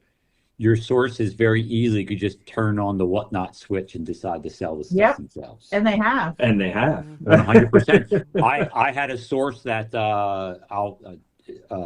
great person. They sell on Whatnot, Marjorie's Gems. Met her at a market, bought a pile of stuff, told them about Whatnot. They watched one of my shows and said, well, I'm going to do that. I told her, I said, yeah, once you get on there, once you establish yourself, and you're not going to sell to me. It took her a week. I came back. She's like, you're right. I'm not going to sell to you anymore, because, it was too profitable. for her to move. She took to it like duck to water, realized the opportunities, the value in it, and took off pretty quickly. And if she was a source of yours selling jewelry and stuff like that, you could. She's here. She's here. Oh, that's awesome. But there's no apology necessary. The reality of the situation, there's going to be tons of people that are always going to be there, but it is an element that you have to be aware of and might have to take under consideration. And don't get upset when you go to somebody and they're like, yeah, my prices have increased because I'm going to sell it here instead. And Marjorie should be well aware of this. Sources change, and you have to get your sourcing from different people and companies, and all the time it has to change. And whatever happens, right? And it doesn't matter what category that is. Doesn't matter. Right? It could happen in jewelry. It could happen with storage units. It happens in pallets. I mean, if you ask Jeremy about pallets, he's like, well, how hard is it? You just make a phone call, right? No, it's not. It's not that hard. There's a lot of networking and contracts are lost, and you lose a source, or a bigger fish comes in and takes all of the pallets that you were buying. Yep. And it's across all categories that you're always going to be looking for new sources. Unless you have a signed contract with some source, it's probably going to change. And I also want to add in that I'm not saying that a pallet liquidation business can't be profitable on Whatnot. It was very profitable for us for the last year. However, we are changing and adapting and pivoting our business away from a lot of those pallets. A lot of that is because of cost increases. And I don't see it, at least in the categories we were in, as being profitable going forward. And competition on Whatnot. Yeah, you're always going to have that, though. Yeah. I mean, we went into an even bigger category, so. Yeah. This conversation draws me the whole way back to the marketing aspect that we talked about earlier. I don't market to get buyers. I adjust my marketing according to situations like this, because you get into where you have a good source. Like I have one of my sources, Dr. K, that you hear me talk about very frequently. If for some reason that source went away, I'm going to have other stuff in the ready. That's also why I like selling in the markets that I do, because I find it hard that's going to be able to go away. In a sourcing opportunities that were available in places like when you're going to buy storage units, you see the popularity and the prices go through the roof. And in your situation that happened to you, you're seeing the prices go through the roof because they can just sell themselves on Whatnot. Correct. In the pallet industry, there's probably a ton that I'm not even thinking of that could do that. But in the generalized product category, just as a principle, that's why, again, I like being in that, where I can pivot to different product categories if I need to. It's just buying people's stuff. Everybody's not seemingly to me going to end up being able to, like, oh, this house, either somebody passed away or they're moving, they're going through a life transition and have to liquidate their personal content. They're not going to jump on Whatnot and sell it. Correct. It's not going to be an industry that happens with. And multi-stream mastery, just to kind of sum up the pallets, this is what the advice I give during my seller support shows, because almost every show I get asked, where do I get pallets? And my standard answer is look for the closest major cities near you or within like a 3-hour radius, and literally get on Google and Google pallets liquidation wholesale and put in that major city. I can almost guarantee you every major city is going to have at least 3, 4, 5 of them. Some of them more, some of them less. Like Nashville is not a very good pallet city, but Knoxville is, and so is Cincinnati. And so that's the best way to do it, because freight costs will kill your profits more than anything. And not just that, but you want to be close enough to where you can go and visibly look at the product. Yep, because it's very easy to get scammed. It's such a scammy market. It is standard for you to wire money to the seller of the pallets or the truckload of pallets, and then take delivery and hope you get those items and hope you get what was advertised to you. And when you're wiring money, there's no recourse on that. Nope. I have a question for you guys, for Tony and Lysandra.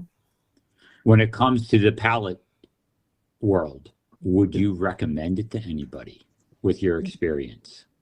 We're Go ahead. it's an easy way to source to get a volume of products to move quickly on Whatnot.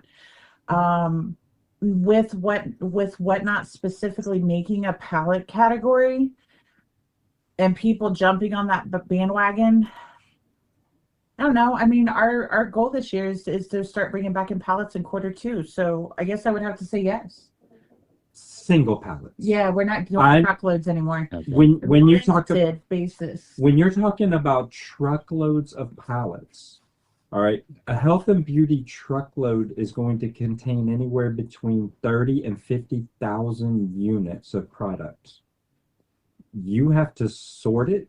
You have to understand what is expired versus not expired, used and open product versus what is not used and open, and you have to understand the labor that it takes to go through up to 50,000 pieces of product. And what you're allowed to sell and what you're not allowed to sell. Also true as well.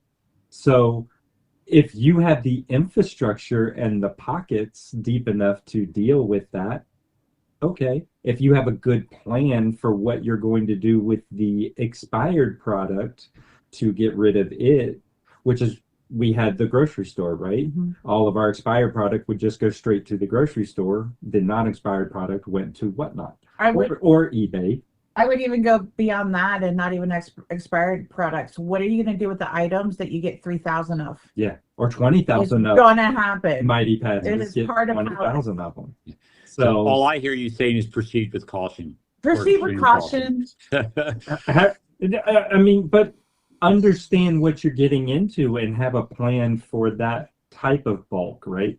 Yeah. I mean, I had someone ask me that lived in a 1-bedroom New York apartment and didn't own a vehicle, and she was having trouble sourcing pallets. Mm-hmm.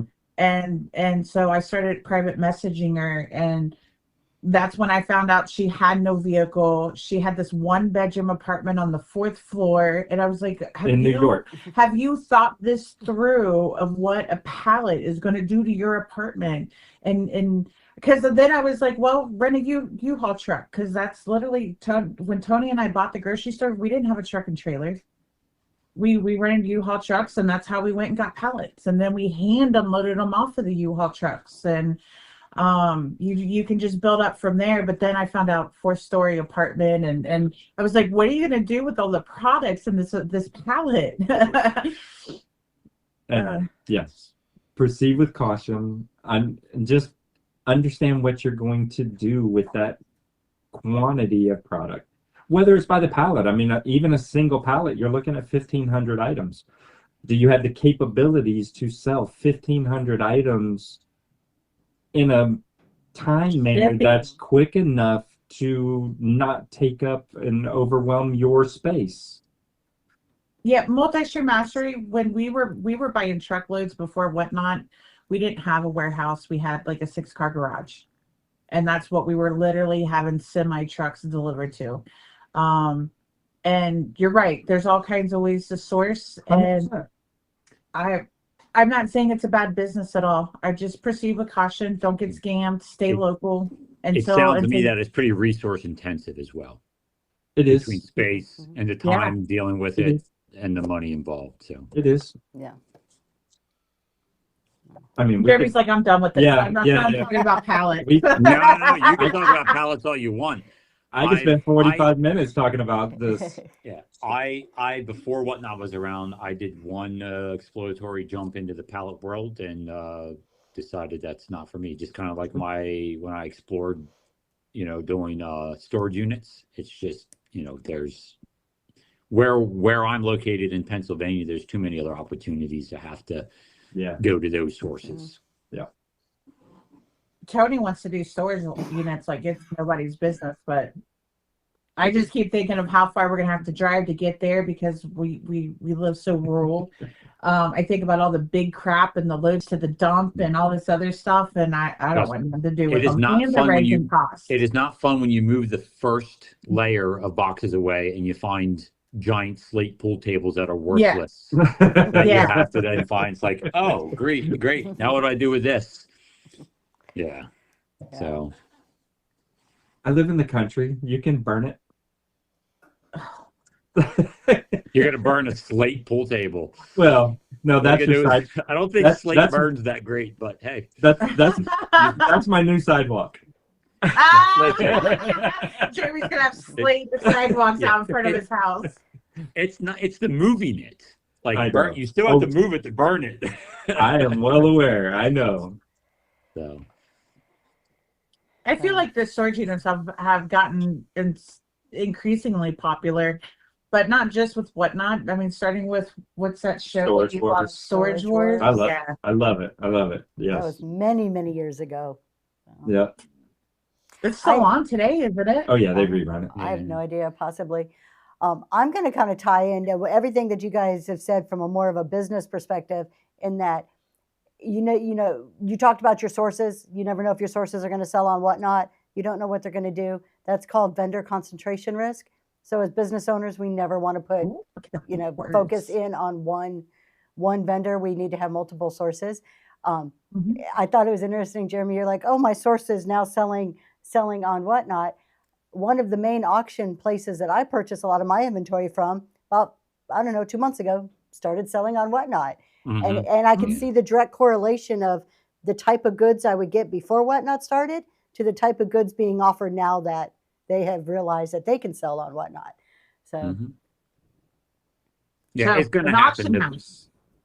It's going to happen more and more. The bigger, absolutely, the bigger Whatnot gets. So my thoughts though are going to go back to some of those will probably jump on. And then guess what normal auction houses and estate sellers don't have to deal with? That's customer service. Shipping and customer service. You go to a standard live auction, it's as if you bring in an item and go, this is as described. They're going to be like, get out of here. Exactly. 100% as described. You're not returning. You're not doing anything. If you don't understand auctions, don't come back. Right. Walk out the door. Don't let the door hit you on the way out. So, they're going to try it. They're going to see it. And if they can make it work, but maybe some of those elements will bring them back. So, Tracy, maybe in the future you'll have your options back. But hopefully. But still, even with that said, that's not going to take care of all of that. But ultimately, people are going to be losing sources. People are going to be losing opportunity. So, and I see that train coming. And again, that's why I like the estate situation, and where luckily and fortunately am in an area that there's plenty of that available to me. I know a lot of because Tony likes storage units, he hangs out on the storage unit category a lot of Whatnot. I do. And we know a lot of storage unit sellers on Whatnot that are trying to move more into the state type sourcing versus buying storage units because the auctions are getting so expensive. Yeah. Jeremy, the multi-stream mastery has a comment, and I think that's right up your alley. It says, I don't know if you can see him. It says, okay, last thought. Successful sourcing and business in general really starts from having a positive, success-minded attitude. It's about developing relationships with suppliers. And that is a great topic, Jeremy. You talk a lot about developing relationships.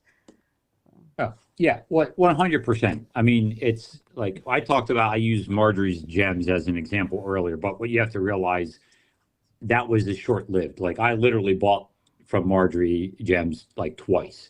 But yes, that is basically an insurance, so to speak, because everybody in this business, you become valuable to that sourcing.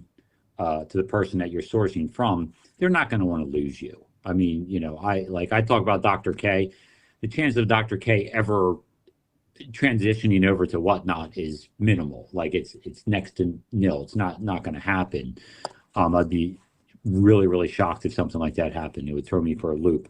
But yeah, developing the relationships, and then there's that mutual respect that comes. They understand you're spending a lot of money with them. You understand you're buying a lot of product. And that is where you create your more structurally sound, less risky sourcing options. And that's going out and developing those relationships, which you're not going to get if you do what tons of people do, where they just think they're going to plant their butt in the seat and go online and try to buy stuff off of people on Facebook or on the marketplaces or anywhere else, the loyalty aspect, the mutual respect is not there. So that's why I tell people when it comes to sourcing, use the SS Express, the Shoe Sole Express. Go out there, meet people, talk to them, engage with them. You're going to get a feel for the, you're going to have a, internal comfort level of how much you can rely on that person to be an honest and repeat seller to you. I mean, you're going to find out whether that's, within the first couple of transactions, if it's somebody that's just going to, throw you to the side if somebody else is willing to spend a quarter more than you are on something. You're going to find that out quick. But the only way you can find that out and the way you build those relationships is to actually engage and meet them face to face and talk to them on a regular basis. 100% the best way to source, in my opinion. And I will point out, I'm going to steal this from my brother because he mentioned this. He may even said it in the chat. If you're in an area where it snows, a great time to go find good sources to go to flea markets and antique malls when it snows and nobody else is there, because only the hard. I'm heading out right now. Thank you. Yep, we're out. Let's go. only the most devout and hardcore, like regular sellers that know their business is there and and those are the people. Those are the people that if you can engage with, create connections with, they're loyal. Just the fact that they're there speaks to the loyalty they have to their customer base. So I want to make a point, kind of tagging off of your making the relationships and getting out there and meeting people. That isn't just for the bigger sellers. So Green 13, I love discounts, full-time sellers. I'm part-time. I still have a 9-to-5. It can be done on every level. This isn't just if I'm doing this full-time, this is the method I need to use or something I should do. I have connections within, antique stores, antique malls, that when I walk in, they'll lead me to certain booths and they'll say, hey, you need to go talk to this person, go down here, because of visiting the stores over and over. It's at a lot smaller scale. I might not be buying in the thousands of dollars or large pallets. I'm buying a lot smaller at one time, but those relationships still work the same way. And it can work on multiple levels. So no matter what size you are, it's still the same concepts apply. I think it's more important on the smaller level because you have, you're going to end up dealing with more people. Like me, there's, you get to a certain level, you have to keep filling in the product has to keep coming. So you have to then find the people that can supply you with large quantities of stuff and still develop that relationship. No matter which way you slice it, there's not as many of those out there. Yeah. The big bulk sellers that have the resources and the money to buy, I had an opportunity to buy 8,000 swatches, that kind of stuff. There's not a lot of that out there. Mm-hmm. So when you're smaller and you're sourcing, like what you're talking about, it's 10 times more important. It's 10 times more integral to the success of your sourcing model is to go and make those connections. Because if you don't, like I said, there's going to be no value. And, the one aspect is the amount of time that you're talking about. They lead you. They save you so much time. They lead you to the booths or they have stuff ready for you. They contact you instead of you contacting everybody else and say, hey, I have this and I think you might like it. Are you interested? All that is so valuable. It's a value that people don't understand. Like your time is so valuable to all this that if you first put the time in up front, they'll pay dividends in time and value monetarily as well on the back end. 100%. So yeah. And that happens with pallets too. You get in, you start building relationships with pallet warehouses and they get in a load that they think is good for you and they really like you because you'll be like, you don't say no and you'll drive out to go get it that day so they don't have to hold it. They absolutely, you'll get phone calls every day, be like, hey, I got this in today and I think you're really going to like it. Yes. Like, yes. We have a comment from the Red Rooster, and I believe the Red Rooster is in Canada. So, hey, Red Rooster. What's up, Rooster? It says, it's the shipping that scares my fellow auctioneers. When I talk about Whatnot, if they had local pickup option only for some items, I think estate sale companies might come on board more. You know, do you know what scares off our local auctioneer? Because he is quite active on eBay. It's not the shipping, it's the building of the community. That's actually what scares our local auctioneer off. And holy cow, with that guy's work ethic and what he has and the employees that he already has under him, if he got on Whatnot, he would kill it. Yep, he would. Yeah, I mean, I can see that. Like we talked earlier, the shipping's definitely going to scare off a lot of people. And I still I can see what the Red Rooster's saying as far as if they offer that other auction companies will come on. I would still appreciate if Whatnot offered a per item based pickup only option, because that'd be nice. You know, this principle that they have, that where it's just a blanket, you know, per show, like, oh, your account's set up to offer that, and this show you're allowing people to come do pickups. That has hurt me. I don't know if either of you have actually tried to use that. For me, we use it every show. Every show. Yeah, me, all I had was stuff pile up.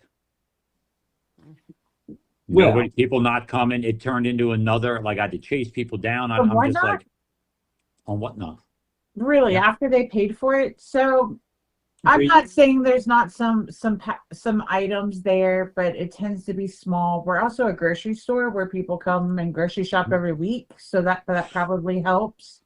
But I know, like last night, we had a 540 item show, and 10% of those items were local customers. That's awesome. Yeah. We haven't become a storage unit like I saw with Facebook Lives, because that's where everybody local was telling us to go. I'll do Facebook Lives, and we probably would have been more successful with our local audience with those. But I know people that do Facebook Lives, and they're nothing but storage units, basically. Or delivery people, and I'm not looking to deliver to your month-long purchases. Yeah. Anyway, that's for me, between the amount of stuff that sat there, the amount of times I had to chase people down, and the amount of excess communications and stuff, I was just like, it is way easier. The time spent on that, I would have rather eaten $10 or $15 in shipping costs to get the stuff to do, and then to come pick it up. I'm not gonna lie. We haven't had that too much. We do have some packages in our store from Whatnot sales from last February. Yeah, still sitting. And it's not a lot though. Whatnot with local pickups though, like we don't even do the QR codes anymore, because after 2 weeks, Whatnot auto completes the whole transaction. Correct. And marks it as picked up. So technically, after 2 weeks, you could just re-put the stuff back into your inventory. Now the customer service aspect comes into play though, and are you going to lose that customer on a long-term basis? So it hasn't become a problem for us to the point that we've been. It's just there. It just right now. It just sits there. Yeah. And I'm on the opposite side. I've never really utilized the pickup unless I know, like Tony and Lissandra, and we know we're going to see each other. We'll turn it on you still didn't turn it on. Yeah, sometimes. Yeah, I'm just kind of like, I don't want to deal with it. It's one of the things that it seems almost like a headache to me. I see where it could be useful in some cases, but it hasn't seemed to be something that has been beneficial for me enough to use. So. I'll stick. Sorry. It's all right. I'm going to stick with my wait and hope that Whatnot comes up with a per item basis pickup option. Yeah. And then I'll explore it for some of the larger things that I can just be like, hey, I'll sell this, but you're going to have to pick it up. Or it's local pickup. I also would like that, the option, if you do that, you kind of arrange some outside shipping options with, parcel services that Whatnot doesn't allow for. Some affordable shipping. Yeah. So I have a question. Has Noel gotten with you to pick up my blue chairs, Jeremy? Oh my God. We have not. So how we will take that offline. It was snowing. The chairs currently are snowed in at the market. I haven't even been back to get them myself, so he couldn't have done it if he wanted to. Southern Charm has a good comment. She says that Facebook Live is a storage for locals. Sometimes it's 6 months or longer for people to pick up paid items. And then Millicent adds also that I think there are a lot of brick and mortar only places that would be thrilled to partner and keep things at their store for pickup and bring in traffic. Millicent, I actually have a comment for that. So the person that told us about Whatnot was our post office lady. You know, we were getting back on eBay and really flourishing on there and bringing all these packages in. And she's like, hey, have you ever heard of Whatnot? And she sells on there. So we started talking to her about the local pickup option. She sells out of her house, like Tracy does, and didn't want people coming to her house. And we offered her to use our store as a pickup location. Whatnot would not allow it. Mm-mm. Would not allow it. I don't know why, but she couldn't. And she tried to use other businesses that wouldn't let her. I can't remember where she finally was able to get an address to take.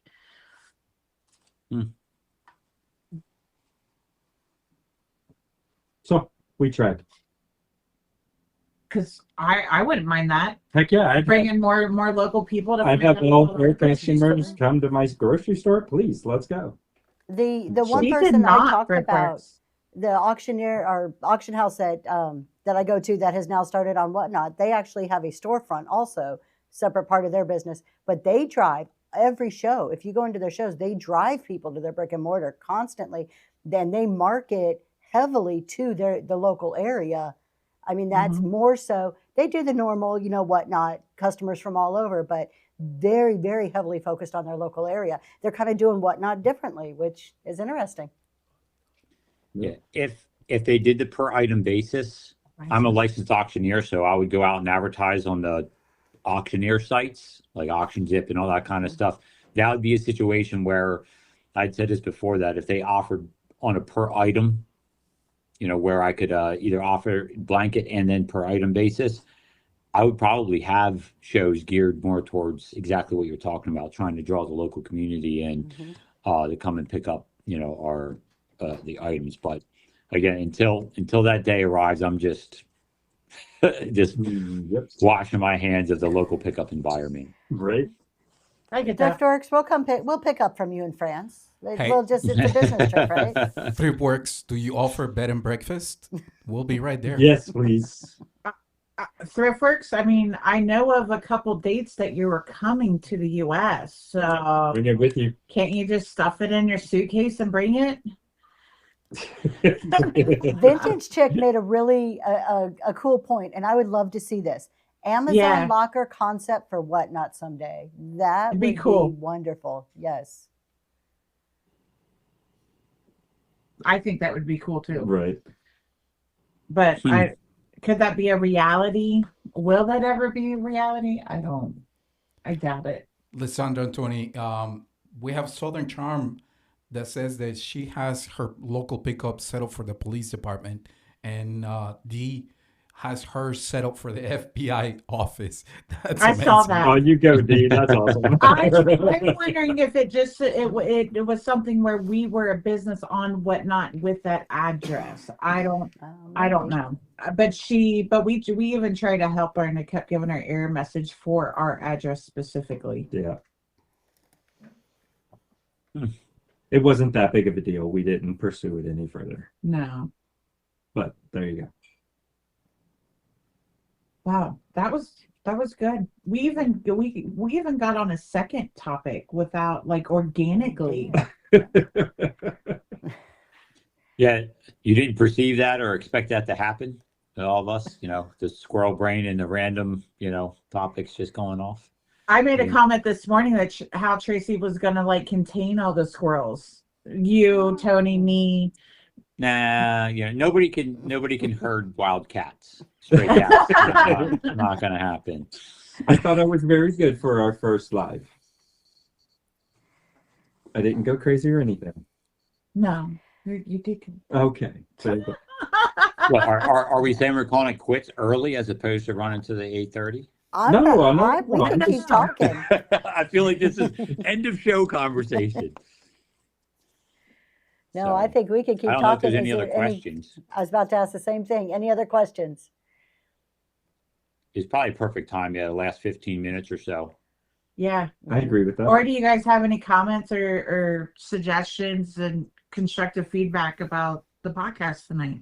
I will say this. We have held 45 people pretty much the whole show, which is fantastic for our first show. How do you do inventory? I think this is a question that may take longer. Oh, than this will be a 15 fun minutes, one. because Oh, we here all we do go. it different. So, Jeremy, Yeah, we do. kick us off, Jeremy. How do you do inventory? And Oh, what- no. I'm the one kicking this. Ah. Kicking off the Oh, inventory. I have a Nope. see. I need to clarify. Are you talking about accounting for inventory, or are you talking about physically organizing inventory? That's a great question. So, Angie, clarify the accounting aspect of inventory, or the like physically, what do you do with all the crap that you get? Organizing. Organizing. Okay. I'm going to defer. I'm going to go last. I'm just gonna answer it this way. Ours isn't going to be typical because of You- the food. You organize inventory? Oh my God. Oh no, Tony, you're gonna kill me. What? You're supposed to organize it? You trip over it and sell it. So I'll go. Ours is different. Yes, go ahead. So traditionally, Tony and I really lack on the organization, just like a lot of sellers do. For eBay, we had a shelf system that labeled and corresponded to what was it called, the custom SKU in an eBay listing. The custom SKU, yes. I say our inventory is a lot different on Whatnot because where we have historically been in consumables, food and health and beauty on Whatnot because of our brick and mortar store, our inventory, when it comes off the truckload, it first gets split up about whether it's trash, it's open, that stuff goes to the dump. And then second, is it expired? Is it not expired? If it's expired, it goes this direction for the store and to get priced out for the store. And if it's not expired, then it goes this direction for Whatnot. And then even from there, it goes by date for us. And it's not necessarily FIFO, the first in, first out method for us, because sometimes a truckload that came in 3 truckloads after another one will have expiration dates that food is actually older than what we got a month before that. Mm. So for us, it's a lot about expiration date and keeping those expiration dates organized. Yes. So I know that probably doesn't help very many people. And then, and I was just going to add, so the non-expired stuff for Whatnot is literally just boxes of random stuff that's brought in, shown on the screen, and sold piece by piece.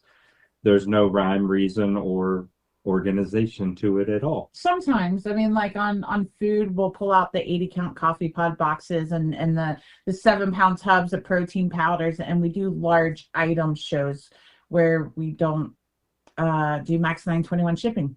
So there's some organization by size there sometimes. That's really, I don't know if that helped or not, but I know Tracy's going to have a more. I think Tracy's answer is going to be a lot more in line with a ton of yes, I agree. sellers on Whatnot. Mine is very different. So I have limited space. I work out of my home, which a lot of Whatnot sellers also work out of their home. So I don't have a warehouse or a big shop goals. But in the space that I have dedicated for storage, I have a shelving system.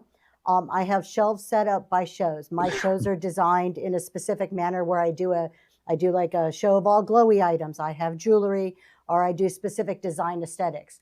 So I have shelving that correlates to each show for the next 6 weeks. When something comes into my home, when I source, it goes under what show I will sell it on. That makes it easy for me on the accounting side to track it, but then also physically, I can walk into my storage area at any time and know where I'm lacking for a show. Hey, I've got this show coming up in 2 weeks. I don't really have the quantity of items that I need, so I know where to focus my sourcing immediately. So when I'm sourcing, I'm kind of thinking long term over the next 6 weeks of what's coming up, but it keeps it organized for me. And then when I prepare for the show, it's all in one area together. I can quickly grab that. I empty out those shelves. I sell that inventory. And then I start to fill it back up for the next when it comes up again. So that's how I keep my inventory. I also have a caveat to that. Anything that is not Whatnot suitable, too large, whatever it may be, I have a separate shelf for needs to be photographed, and then I have an area for stuff that is listed on other sites. So it doesn't get mixed up and actually accidentally sold on Whatnot. So my inventory strategy is fully encompassed with the way I like to sell here on Whatnot. And I talk about at the very beginning of this podcast, I opened up talking about the environment that I like to create. So the way I buy, the way I inventory it, and the way I sell it is all part of that. And that is the live sorting principle is one of the main core fundamental principles behind how I operate on Whatnot. And in order to do that, I buy large quantities of merchandise, okay, at a time. And my inventory system is you keep that stuff in the same area, okay, in my warehouse, and then I sell through that, okay? I stick to like, let's say I start a show, I'm not mixing different buys. Not entirely. I'll explain later. I do mix buys once I'm in the profit on any said item. I'll mix, if I sell out of this pile and I get to the profit point, I might go to another pile, get to a profit point, and take those two piles that are now nothing but profit for me, and I can mix those together because I know where I'm at, and I don't have to worry about it. So that's the way it operates. And if you've been in any of my shows, from time to time, I'll literally take the crowd to a shelf and I'll say, which box, A, B, C, or 1, 2, 3, do you want me to pull down and start selling? I don't know what's in there. That's the way I like to keep it.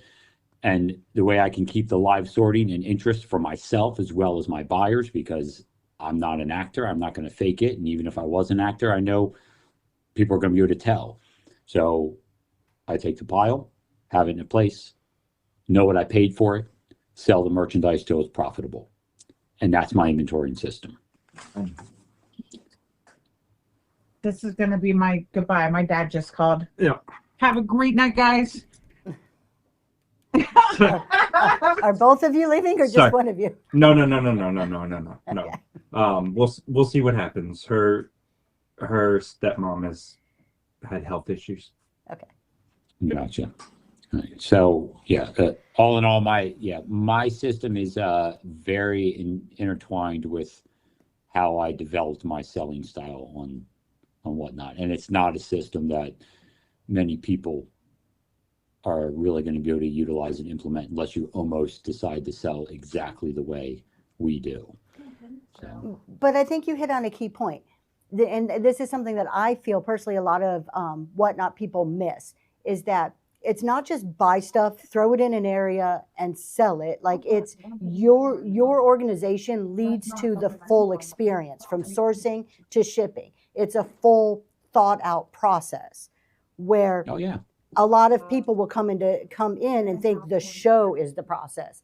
It's so much bigger than just a show. It's from the minute you buy it to the minute you're answering a customer's question on the back end about the shipping. So it's the full process. So thinking about your organization and the flow of those products before it even hits the screen is just as vital as what happens on the screen and afterwards. So.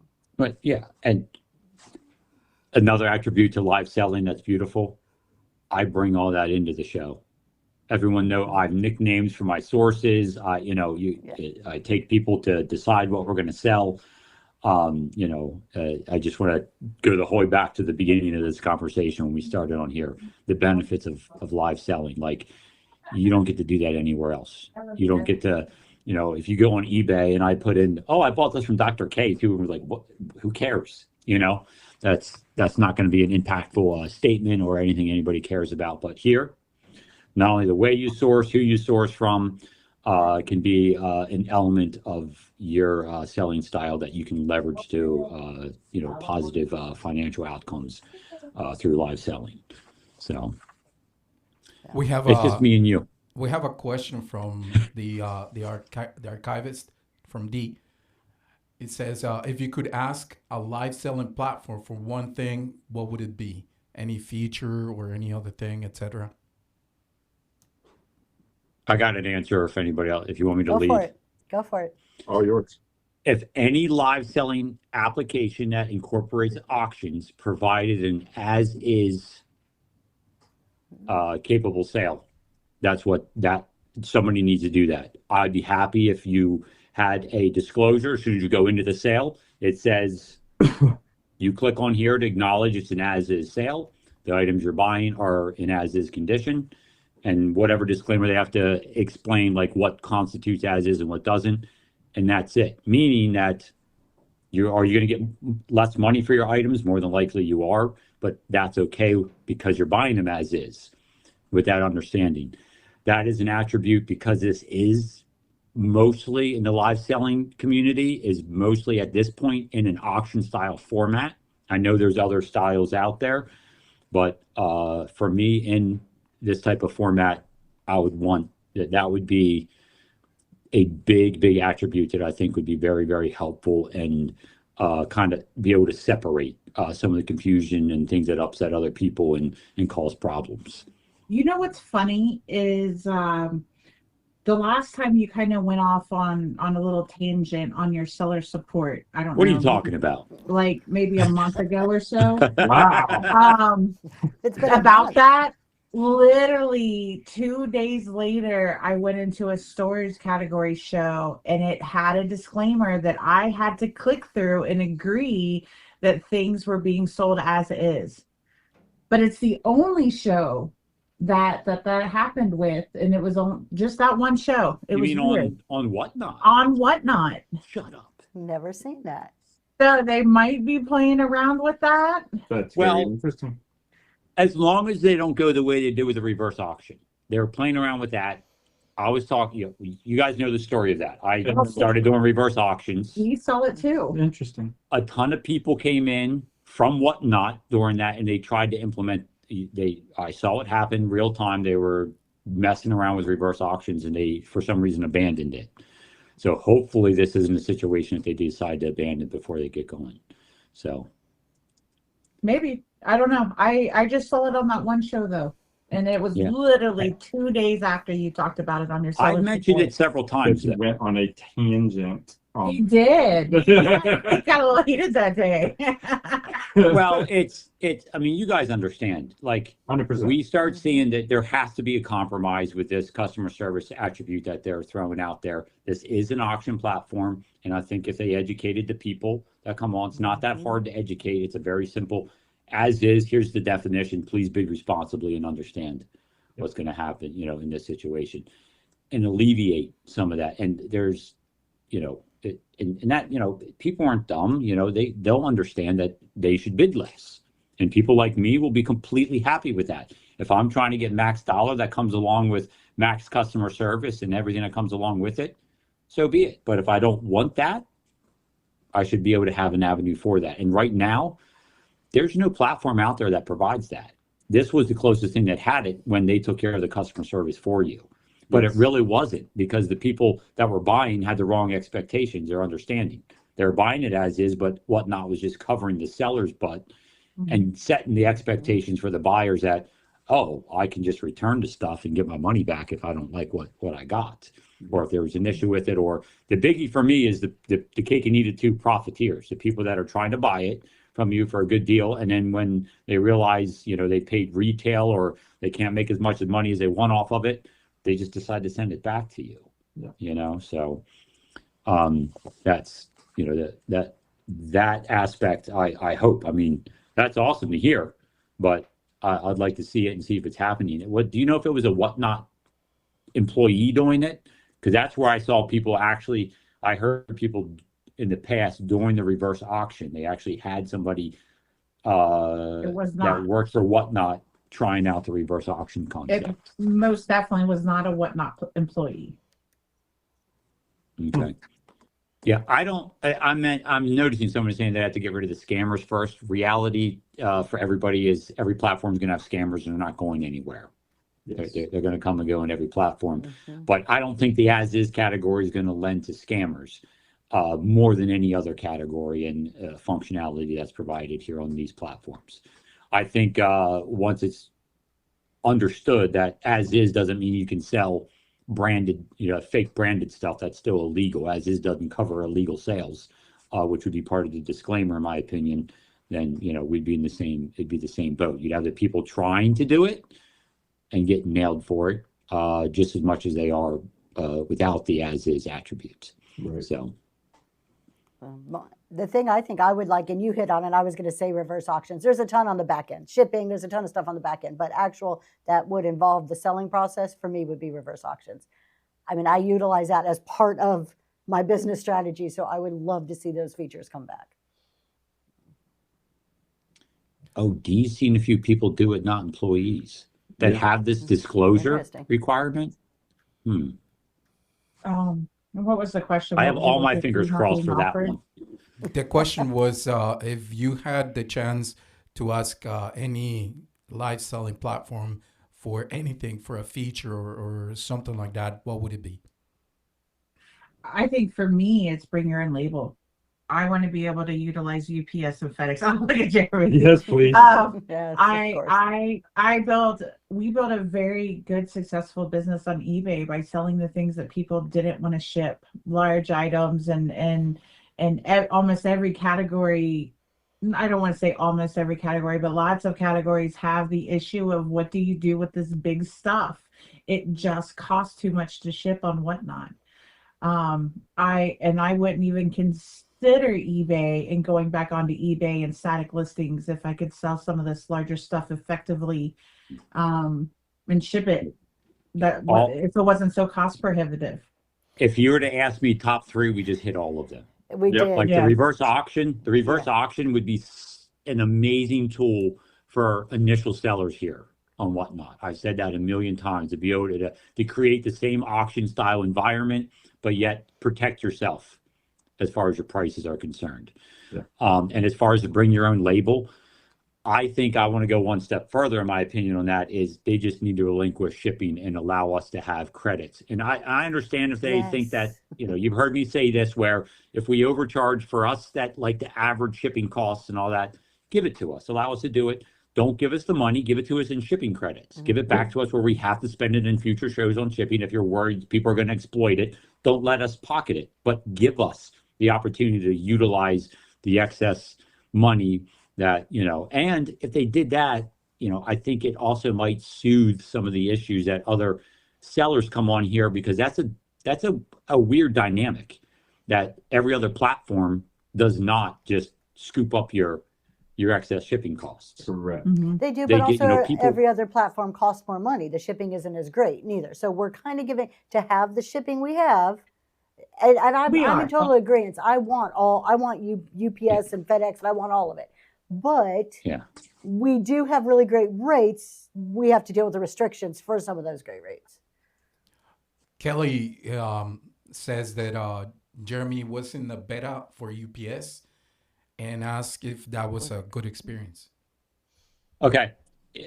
That was a good experience, but the reason it was a good experience was not because of the prices we had with the UPS. The experience is, it was essentially the way they had it worked in the back end was broken, similar to the way Whatnot was in the past. Long story short, or a short story long, whichever way you want to view it. If I made a mistake in shipping and I utilized UPS, they just ate it. So it wasn't a good like I didn't really get to see what the value was to it. Wasn't a good test. What's that? Yeah, it was not a good test to know whether it was truly valuable or not. However, I use UPS outside of Whatnot in certain situations where I'll put stuff in a UPS box and it'll be $20 or $30 cheaper than what it's going to cost my overage on Whatnot. Meaning that the person, let's say the person paid $5 to $10 to ship that item, that's a $40 difference. Like that I could be saving, a substantial amount of money. Absolutely. If they would just open it up. The other thing I have to mention is there are opportunities for certain business styles like mine with the smaller items, if we could bring your own label, for me to get contracts with the post office to get reduced rates that are better than Whatnot is providing in certain price points and certain sizes of shipments that I can't take advantage of. Mm-hmm. Because Whatnot doesn't allow us to. As a growing business.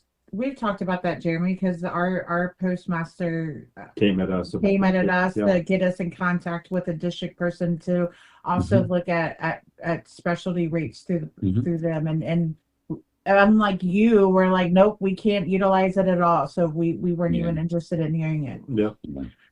I would say the only other thing that I would really like to see, and Jeremy's talked about it a lot, is, and you mentioned it even earlier, is that little lockbox type feature, because I think that would open a lot of avenues for a lot of sellers to sell lower cost items without being slammed with that 30-cent transaction fee. Yeah, and I can elaborate on exactly what you mean by lockbox, because most people probably don't know what I mean. One of the principles behind live selling, auctioning, is when somebody buys it, I understand, which is great that they charge right away. Otherwise, if you had something like other platforms have where you can put it in your cart and then change your mind later, that would kill this app. Like if that was an attribute. So I thought like, hey, if they had a lockbox where they can't back out of the deal, however, they can, and I think Whatnot would like this too, because it'd kind of be like a running tally that the person would see. Sellers, that's not the most beneficial. But also on the same side, some of the reasons why they have those mechanisms now and Whatnot, where you can limit your exposure on Whatnot as far as what you pay and how long your screen time is, that would kind of add as well. That'd be like a double feature that they could do that would benefit the buyers and the sellers both, and that we'd be paying lower fees when they would swipe out of the auction. Whatever they had in their lockbox would immediately get charged, and you'd only get charged at 30 cents if they bought 3 or 4 items. Nothing saying then obviously they could come back and start buying again. But as soon as they leave your auction, or if they wanted to set it up where as soon as you ended your auction, all the transactions went through at that particular point in time.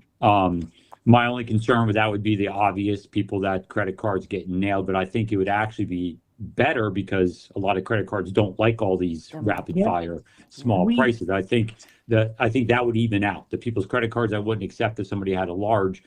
I think the amount of times you lose potential sales due to the incremental, issues of the small transactions on credit cards would then go away, because it would be larger transactions one time instead of 5 or 6 in a row, which raises red flags, obviously, for a lot of credit cards. Sorry, Tracy, go ahead. I was going to say the other thing that I would like that kind of goes along with the lockbox, but also would enhance reduced and free shipping. I would like to see the ability to customize our coupons or sales more than what we have. I don't like just here's a coupon. I would like to say you get X off your second or third purchase. I would like the ability as a seller to have more creativity and customize what I'm offering as far as percentages off or dollars off, at what point they get that off. I would do more free shipping if I can say if you buy two or more items, you get X dollars off, because that would encourage the multiple sales. Absolutely. It would also work with the lockbox system to say, hey, no, don't just buy one thing, buy 3 or 4 things. You get X number, whatever it is. So I would like to see that more customization on that part. We have a comment from. I was just gonna. No, go ahead. Oh, sorry. I was just gonna add that Tony and I bank with a small bank, and it doesn't matter. We've been on Whatnot for 13 months, and it deposits money into our account constantly, and we purchase constantly, and still even after 13 months. And I joke about this, and most of you have heard me say this. Our bank thinks we're buying pew-pews from the Russian mafia. Literally, third transaction cuts off our card. And it's any time that we are in an auction actively buying, it does that, and we have to deal with it. So I like it for that, and I just think the lockbox ideas opens a lot more avenues for sellers to sell lower cost items. I know it would exponentially help the pallet people. With that, did you see what the Red Rooster said? I did see that. I was going to say that. For jewelry, that would be amazing. I know for our pallet shows and the amount of item and numbers that we ran, it would be more of a storage hassle for us than anything. For a week, yes, that would be tough. I would wonder for a week, though. I love the idea. Like for certain categories, I can really see this being a hit. I'm thinking vintage decor, for a whole week for me, that would reduce the amount to how often I offer reduced shipping. Because right now I can control the number of items. like in a show where I have some control over what I know my cost is going to be on shipping. Where if it went for a whole week, I would be less likely as a seller to offer reduced shipping because Lord knows how many things you're going to buy, which would be wonderful to sell a lot, but at the same time, it would have a drastic effect on shipping cost from a seller's perspective. Absolutely. Yep. I mean, I know in some of our shows we have buyers that'll purchase 80 items and they're not, and I'm not talking about our jewelry shows. I'm talking about our food shows with bulky items like you deal with in vintage. And I can see it being a huge thing. I know of a good, not a good friend, but of a seller and whatnot that advocates for the weekly bundling like crazy. And she does kind of her own version of it through private shows. She's here. Are you here, Farm? Are you still here? Or are you on a show? I mean, for some categories it would be amazing. I think some categories, a weekly bundling would be absolutely amazing. I think the biggest problem with that would be your shipping at the end of the week. If you, let's say Jeremy sold 300 items twice a day for 7 days, and now you have to ship it on the back end after it's been paid for. That's a lot of storage and labor to get shipping done in the 2 days required. Yeah, actually, that makes staffing complicated. Yeah. Would you like that feature? To spread all. I like the idea for other people. For me personally, the lockbox situation would be better per show, just to save on the fees and kill two birds with one stone. That Whatnot has a goal of making people aware of what they're spending so they don't get nailed with the, addictive and gambling things that I think is what they're concerned about. So if it was controllable where it could be like 1 or 2 days, but still when you get to the level we are where, you have employees, that's hard. Then if I was like, oh, we're only shipping out 1 day a week and it's a like all hands on deck and it's just a grueling, how many people love shipping to begin with, let alone doing a ton of it once a week? Yep. Yeah. So Farm tried to go ahead. I'm sorry. Yeah, on the flip side, I think it would be a useful tool for certain sellers, certain categories, especially newer sellers. I don't think it would be a bad option to have. Would I utilize it? Probably not, for all those reasons I just mentioned. I think I would only utilize it on a per show, not carrying it over for the whole week. I could see it really being beneficial in jewelry shows because you can fit so much in a large flat rate box. But where Farm was trying to get us to do it and try it out quite a bit, I was like, I don't think you understand. I said in a food show, we use 4, 6 foot by 2.5 foot racks with 4 shelves on them. And that's a shipping out one food show for us. And to combine that over the course of a week, oh my gosh, it's so much space and maintenance. I'd literally be shipping pallets to people. Well, I don't know about everyone else here. I'd be more than happy to talk for another hour, but I think if we get in the habit of going over a ton, I think we've given Noel enough to cut up and divide out for show number 1. Yes. So that was a good show, I think. Thank you guys. So thank you everyone for attending. Yeah, I appreciate everybody that showed up and participated in the conversation. We'll obviously be back next week, same day, same time, right? I'm going to throw out there real quick. That's a good point that Mary just made. She wants her stuff delivered not a week and a half later. I want my stuff in a couple of days. So you have to have the customer buy in on those things too. Sorry, but that was a great point. Tim's like, no, we're staying here all night. I wasn't even thinking of the customer side of it about when we were talking about that. Which brings us back to the lockbox. Not get a lockbox? You're exactly right. We don't need a cart. Just get the lockbox. Thank you, guys. I appreciate it. Thank you for coming out. Thanks for joining, everybody. Catch you all later. See you next time. Goodbye, everybody.